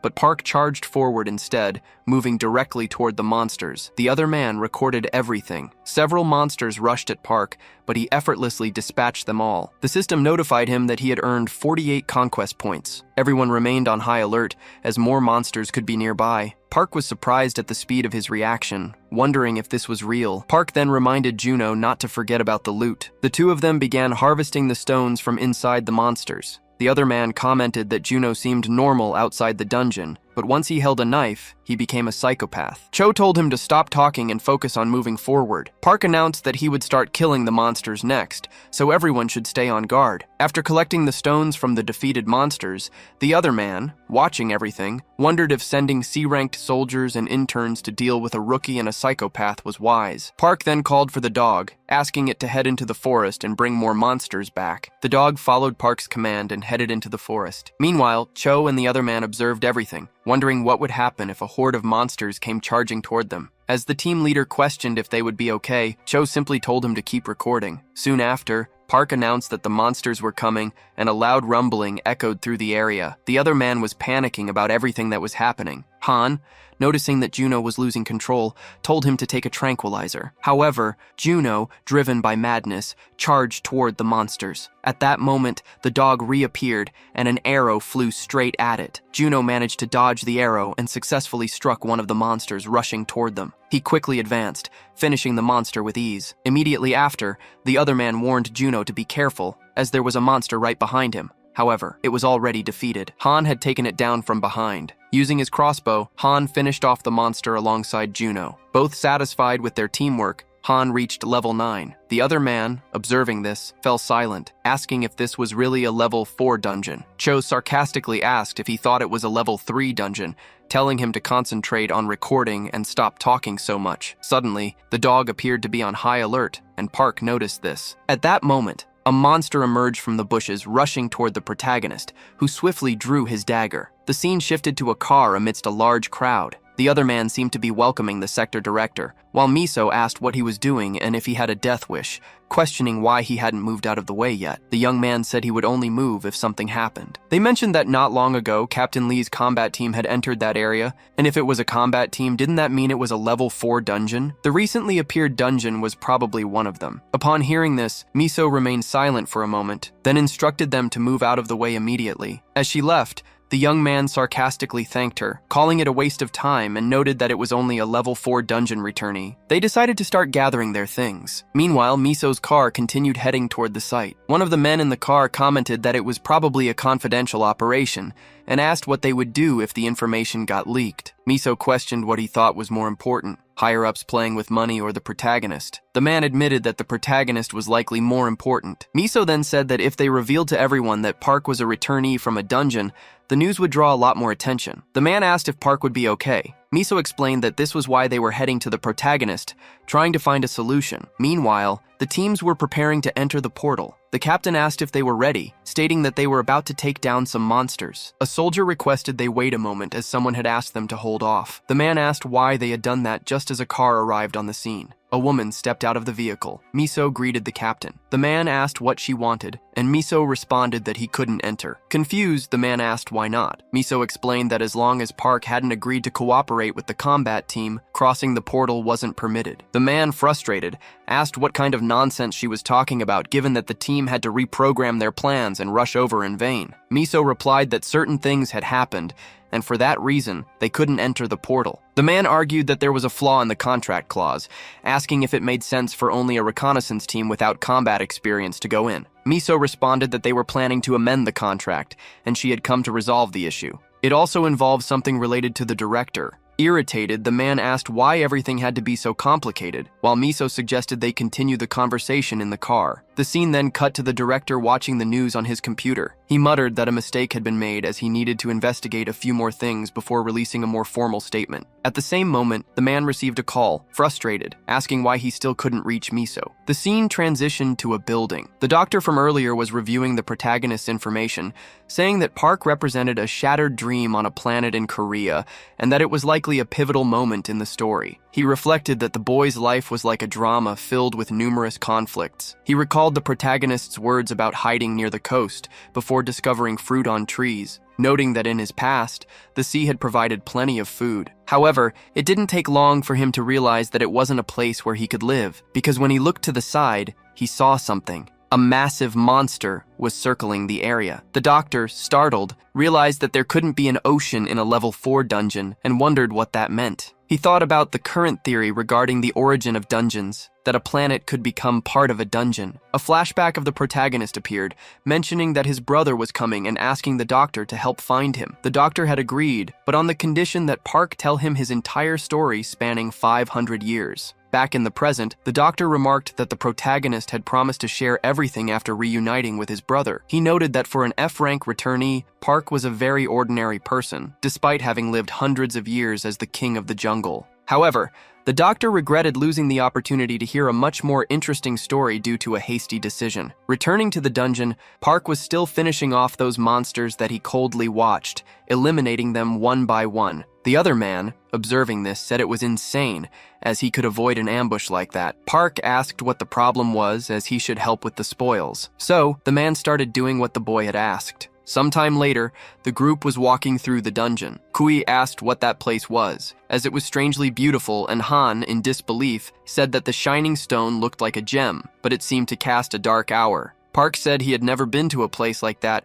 and wondered why something seemed so familiar. Soon after, the group found a different stone, noticing that there was an inscription telling them never to return to that territory. Meanwhile, Park was observing it, and Kui asked if by chance it was one of Han's pranks. With the boy replying that it wasn't, the girl said everything was fine. Kui asked if the guy was recording, and he replied that he was. At that moment, she noticed something as the protagonist was climbing to another place. Thus, the group ended up following him, where they found a different place because there was a cave, and so that place opened up. Han, in disbelief, asked what it was because there were several inscriptions on the walls of that place, being very surprised by what they were seeing. However, those inscriptions were very confusing, as they were completely different from what they expected. Moreover, in that writing, it said it missed humans a lot. Additionally, there were various drawings written on those walls. Soon after, they came across a large phrase saying it missed many people it used to hate, as well as its family and his brother. Han, for his part, was surprised because the name Junho was also in that place. Soon after, they came across the phrase saying that Park Suho had been in that place. At that moment, they realized what was happening. Han said it was similar to prehistoric cave paintings and seemed to have great scientific value. Choi, approaching Park, asked if, by any chance, he had lived in that place, and the boy, with a threatening look, seemed to be observing something. Seeing one of the said it had been 500 years since he became the owner of the Moon Hill, where he remembered one of the opponents he had to face, who was simply a giant black tiger that always gave him that threatening look when they fought. Soon after, Choi asked if the boy was okay, and the protagonist was still observing those writings, remembering every battle and every experience he had in that place. Thus, he seemed to have realized something. Han continued searching the cave and mentioned that there were also some unfinished blades in that place, wondering how they made those blades as the stones stones were very shiny. At that moment, the boy started running and Han asked where he was going. Choi, for her part, began following the boy again, who quickly seemed to be heading to a different place. At that moment, he ended up at the top of a mountain. Surprised, he wondered what had happened in that place. At that moment, Choi appeared, asking what had happened and if that was where he used to live. Park replied that it was, but something was wrong as there was a snow-covered mountain in that direction and a grove of fruit trees on the other side. Furthermore, the sea was in that direction. Choi, surprised, asked if there really was a sea. Park said that place was called Maelstrom 12, no one should go there. Choi, for her part, wondered if a sea in a level 4 dungeon was really possible. Questioning if it was Park who had written those phrases, the boy then answered yes, and that was the result of his efforts not to forget civilized society. And in the beginning, when he first arrived in that place, he lived in that cave to hide from the other animals. Even after moving to another location, he would return from time to write several times in that place. Choi asked if the lizard men had always been in that place, and the boy replied no. Then the girl asked what had happened to his animal companions. Park said that was leopard territory and they weren't weak enough to move because of a few lizard men. Then Choi asked if he could see that mist, mentioning that it was the end of the dungeon and that's why they couldn't go to that place. At that moment, a noise started echoing through the forest, and Choi wondered if, by any chance, it was the lizard men. Using his ability, he confirmed that it was an ambush. Then several lizard men began climbing that place. Meanwhile, Han, still with his group, was climbing above the boy. Choi responded that there were a total of 102 lizard men approaching, wondering why they were all coming at once. And below them, there was also the Lizard King, who, by the way, had an unknown skull on his head. Park, looking at that skull, supposed it was one of the leopards he had faced. He asked her to stay with her group. Then he quickly jumped off the mountain, falling towards those monsters. Choi, for her part, asked what he was doing. Then the scene shifted to that woman from before watching a pigeon. At that moment, a blue energy began to envelop that animal, and Choi seemed surprised as Park suddenly managed to create wings, flying swiftly toward that monster. Thus, the Lizard King threw his spear. However, Park easily dodged it, and in a matter of seconds, he was already in front of that lizard. Soon after, a blue energy began to envelop that dog from before, and Park transformed into his wolf form, managing to attack that lizard. Thus, the two began to fall toward the bushes. Choi was then surprised by what the boy had done. Han soon reached the mountain with his group. Choi, for her part, said everything was fine because the protagonist wasn't dead. Meanwhile, those lizard men were still climbing the mountain. Choi said there were lizard men 30 meters away and approaching, so they should prepare to fight. The other guy then grabbed a giant stone, saying he was ready for the fight. Han, for his part, grabbed his crossbow, telling them to try climbing. Meanwhile, Jun-ho, without any weapon, also grabbed a stone. Soon after, those lizards got closer, and as a result, Han fired his arrow. Returning to the protagonist, he was in an intense fight with that boss, and it quickly seemed like he could finish him off. Thus, he tore off the skull that was on its head, asking the lizard where the leopards were. However, that monster already seemed to be dead. Back at the mountain, Park's group was still fighting those lizard men, and the other guy asked if long-range weapons didn't use more dimensional energy than short-range ones. Han said there was no power limit as it could be ineffective depending on the person's level. Soon after, Choi warned that more lizards were coming. Jun-ho then grabbed his two weapons. Han said Jun-ho had gone crazy again, so they shouldn't let him jump. Soon after, that other guy noticed something as the protagonist, along with that monster, was in the air, surprised by what they were seeing. At that moment, those lizard men were almost reaching the top of the mountain. Thus, Park seemed to have finished off that lizard man. Desperate, that guy asked to seek cover. Then, that lizard boss struck the mountain. The system notified that Park had leveled up, and the wind ability had been unlocked. As a result of the explosion, several monsters fell into free fall. However, the mountain also began to collapse. Choi, for his part, asked everyone to take cover. However, it wasn't enough as everyone began to fall toward the ground, and all those monsters were also falling. Thus, a landslide occurred. However, Choi seemed to have managed to save himself, asking if by chance everyone was okay. Soon after, that other guy from before said he was fine and Han was glad he was still alive. Beside him, Jun-ho also appeared to be awake. Park, returning to his human form, told him to leave because the door had already been opened. Thus, everyone quickly stood up to return to the world. The guy observing this asked what the point of all this was. Back in the real world, that portal was still very strong. Meanwhile, Miso, along with that group of soldiers, was waiting for the protagonist who at that moment emerged from that place. Meanwhile, that soldier silently observed everything as the group had returned intact without any casualties. Observing the protagonist, the guy asked if that was Park because he seemed a bit weak. Soon after, Miso approached the protagonist, trying to greet him. However, the boy transformed into a pigeon and then started flying towards somewhere. The other guy watching this was very surprised, wondering if he had really turned into a pigeon. Then Miso asked if something had happened, and Choi said if she had gone there to negotiate, she should just leave. Miso asked what had happened with the recording, and Choi asked to simply return to the headquarters with Chief Kim. However, the girl responds that she also needed to go with them. Choi, in turn, asks the reason for that, and the girl replies that the mission to observe Park ended at that moment, and for that reason, she was dispatched. Additionally, she had received a mission to assist at the border of the field near the north of Daegu. The other guy says that 4 members of the portal management would remain in that location, as that was the minimum required to take care of the equipment. Chunho, shaking the guy's hand, asks him to relax, as they would take care of them as guests. The guy observing the protagonist's brother is surprised, as in real life, he was completely different. Then the scene cuts to the other guy asking what he meant by going back, questioning if he hadn't said they should cooperate with the protagonist, and Miso replies to just return and talk about his salary. Besides, the director was waiting for him, and for that reason, they should return right away. The man responds that wasn't the issue, asking why Park had refused to meet with them. Thus, a discussion between them ensued, and Han, along with Chunho, were watching all of it. Han says he was just irritated by the way that guy talked, and Chunho asks to just leave. Soon after, the scene cuts to several buses heading somewhere. Next, someone calls Miso and, exalted, asks where she was and if she had told everything to the press. However, the girl replies that everyone was retreating at the moment except for the management team, so she asked them to resolve it later. Moments later, a guy shows some people a recording where an inscription in Korean appears. Then he asks if everyone saw this inscription in Korean.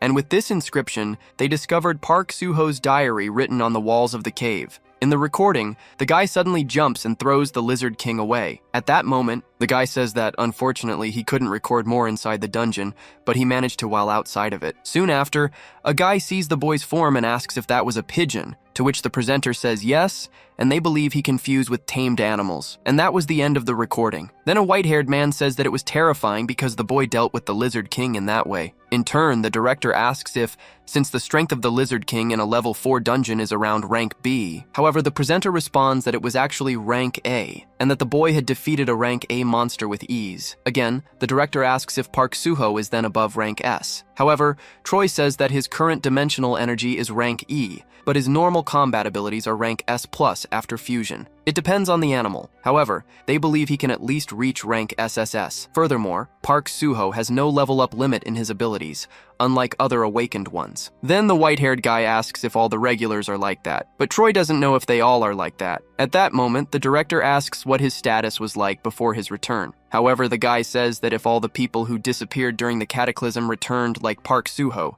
their country would be extremely powerful. However, the presenter responds that going through a portal without equipment means going in empty-handed, so there's almost no chance of others like him. In turn, the director says that either way, even the first round of tests demonstrated that Park Suho is a return from a level 4 dungeon. But Troy replies that they can't be sure of that yet. Then the director says he doesn't want to believe it, but the fact is that it's not a new planet, and what's most important at the moment is the secret of Park Suho's abilities that are inside that dungeon. However, he asks why Park Suho is stopping the scouts, even after signing a contract. Then the white-haired man responds that perhaps he doesn't want to share the secret of his power, but Troy defends him, saying that Park Suho wasn't that kind of person. Then Miso asks if they don't think they should try negotiating a bit more, but the director asks what more he could possibly want. After all, they've already offered more than enough to the boy. At that moment, Miso responds that that's exactly why. Then Troy leaves the place apparently angry and wonders what they meant by the secret to Park Suho's strength. In turn,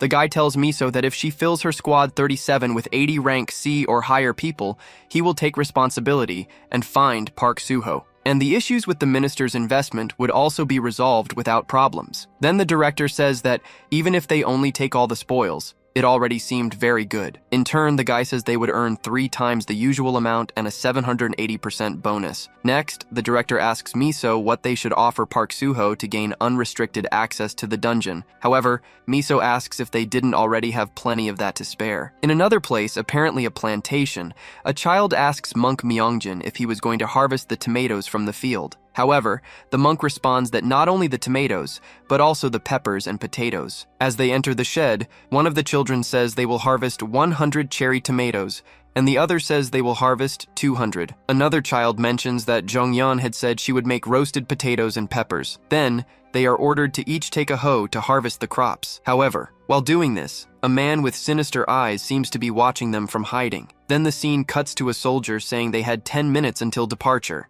Additionally, they should report the number of soldiers and conduct the equipment inspection. Thus, the other soldiers say everything was in order and there were no problems with detection. Meanwhile, Choi was using her phone. The girl says there are no issues with Detection Team 11. The soldier says they were about to begin the operation. Thus, they begin to leave inside the tank. The girl still seemed to be using her phone. And the soldiers were talking, saying they had heard that the Daegu border was like hell on earth because of all the dungeon breaches. The other guy then says they doubted that the detection team would be in command of front lines, asking if it was true. Choi replies that it is, which is why they should write a will and send it to their families before they go out of signal range. Then the scene cuts to another house where the protagonist was, and shortly after he receives a call from Choi. However, the boy was sleeping. Meanwhile, Han was on the computer saying the protagonist was sleeping much more than usual, and since it was revealed he was just a returnee from a level 4 dungeon, the donations should have stopped. However, he is surprised by what he saw. At that moment, Junho arrives at the place. Han asks him to knock before entering, and the boy apologizes, wondering if he was doing something illegal, asking if that monk had called at any point. However, the boy responds that he hadn't. Junho says he couldn't reach and wondering if something had happened. Han asks if he had reached divine enlightenment, but either way he was probably having fun or playing with the kids in some way. Observing, Junho asks what was in his hand, and the boy responds that his grandmother said he seemed to be hallucinating due to a vitamin deficiency, so she bought him some supplements. Han asks if he didn't think the protagonist was sleeping too much,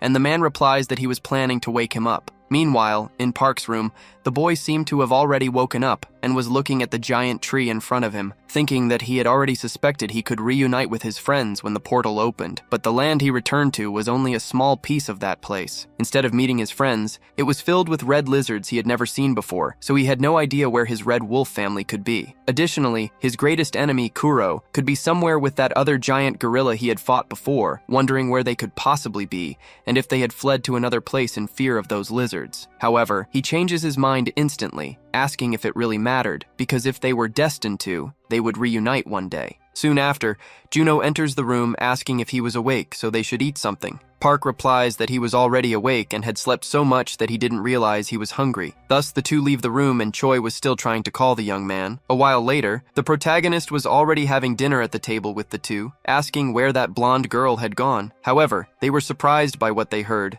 asking if he didn't know the name of that woman. However, Park asks if her name wasn't Blondie, questioning why they were acting that way. In disbelief, Han says her name was Choi, asking if by chance the two of them weren't seeing each other before. Park, in turn, asks if he was talking about that house there. Then Juno asks if they thought they were going to send her to the field. Park says he didn't know what he was talking about. Juno says she had called because the protagonist didn't answer his phone, and besides, they needed to recruit new members for the guild. Park asks if they really needed to do that. Juno replies that yes, they did, because they needed people to handle the portal meter, and they didn't know when a portal could sprout in her territory. Next, the protagonist asks Han if he happened to know where they could recruit more people. The boy says he might know if he asked an old boxing friend. Park asks if that monk had come back before. Juno replies that he hadn't called either, and hadn't said where the elderly orphans were living in Seoul. Irritated, Han says that Monk was still not answering his phone, and he wasn't someone who did that. The scene then cuts to the battlefield, and meanwhile,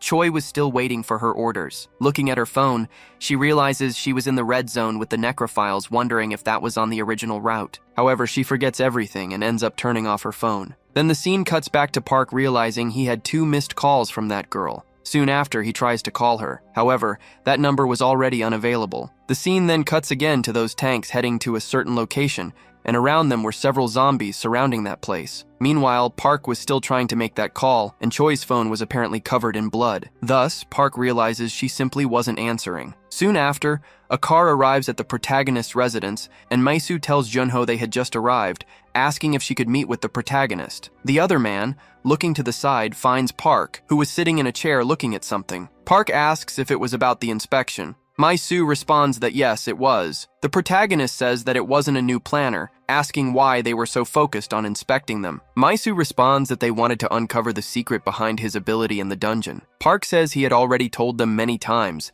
as they just needed to train hard for 1,000 years, asking why they didn't believe him. The man then asks him to stop acting that way since they were from the same country, so they should help each other as good compatriots in this time of national crisis. Park then asks what the man was talking about. The guy says that the frequency of level 6 dungeon appearances was increasing, and the time limit for a dungeon break was slowly decreasing. The number of infected people in the field had skyrocketed, putting pressure on society during a massive food and labor shortage, and people with strong abilities like the protagonist were desperately needed. Park asks what he meant by infected people. The man says that after the cataclysmic shift, an unknown virus started spreading among the people living in the field. The infected are called necrophiles, and the red areas in that location are red zones with necrophiles. If that zone expands, land-based transportation will be cut off. Dungeon breaks in the field would become increasingly difficult. Mr. says they believed it was an alien virus that came through a portal, but it spread so quickly that it was hard to the situation with their current manpower. Park asks if, by inspecting dungeons freely and hunting there, they would give 2 gifts in return. Mr. says the first gift would be to raise his guild's level to level 5. This meant he could enter dungeons from level 5 and below, asking if that wasn't exciting. The other gift would be to give him new territory, a region that used to be in the north near the protagonist's territory, asking if he could handle it. Park says that if he's talking about the field, the land was already abandoned, asking if he was requesting to protect the east of Seoul in danger. Mr. says they were abandoned lands, except for a few other cities. Most of the region was practically fields. After the Great Disaster, the people who remained in the field couldn't bear it any longer and began moving to safer areas. However, the big cities with stable security didn't have enough space. Park then asks if he should stay in that place and welcome them. Mr. says that when people gather, they tend to help rebuild the city, developing trade districts in the dungeons and clearing the farmland. If his guild were recognized for its ability to manage the territory, it would likely generate a lot of profit. In the dungeon's commercial district, the modular mobile house should be used in case of dungeon breaks. Park, observing all of this, mentions that it wasn't a bad offer, asking about the current situation in North Korea. The protagonist says they took a major hit to their command system at the beginning of the Great Disaster. The other man says there were coups, and when the system collapsed, they escaped to mainland. The remaining survivors are going from place to place struggling to survive. Since they can't manage the dungeons systematically, breaks are happening everywhere, asking if it wouldn't just be a matter of time before they escape to South Korea. Soon after, the protagonist thinks he wasn't sure if he was mistaken. Then he accepts the offer, saying they should sign the contract. Pleased, Maizu says he made a great decision. Park asks if the condition of staying in the country for 30 days had already been rescinded. The girl responds that it had. Park then says there were 2 things he'd like to personally request. First, he wanted to meet the scientist who invented the dimensional energy measuring device. Second, he wanted to locate a member of his guild, the monk from before, because he had stopped answering his phone all of a sudden. Maisu says those 2 requests would be easy to fulfill, so they would take care of it. Standing up, the man says he would begin his mission. Soon after, the scene cuts to a building where 3 people were sitting beside a chair, apparently waiting for something. The other guy thinks that the Estila Guild was the mercenary group created by the largest conglomerate in Korea. Recruitment only opens twice a year, but most mercenaries are disqualified during the initiation phase. That guild was the dream of most mercenaries, which is why it was so hard to get into. But when you make it, you receive immense support. For this reason, he applied, hoping to get something even after being rejected by the guild. However, something unexpected happened, and he passed the registration phase. Therefore, he was being recognized after working for 3 years in small clans and as an influential mercenary. However, it wasn't over yet. Of the 50 people who passed the registration phase, only 10 would be chosen after the interview, so he couldn't lose his confidence there. After all, it could be a once-in-a-lifetime opportunity. At that moment, that boy receives an email from someone, surprised by what he was seeing. Sometime later, a woman says they can now leave the room. As a result, the other group begins to leave. That man says that the open recruitment this time had been very poor, so the candidates were quite ordinary. The other woman says they would be good as porters, as they would treat their supplies as if they were their lives. The other man says he found a swordsman. That man had plenty of experience. His name was Zhang, and he had worked for 3 years but was still in rank E. The guy says if his awakened ability is fencing, it could be worth training him, so he would take that man. Thus, the other man tells him to let the next group in. That guy then calls for numbers 46 to 50 and to the room. The interview apparently began again. The other man asks why there were only 4 people there and where Jang could have gone. The boy replies that Jang suddenly left for some reason. The scene then cuts to that boy's phone from before, because Park had sent him a message asking if he wanted to join his guild. That's why he had left the interview, supposing he shouldn't think about the offer and just accept it.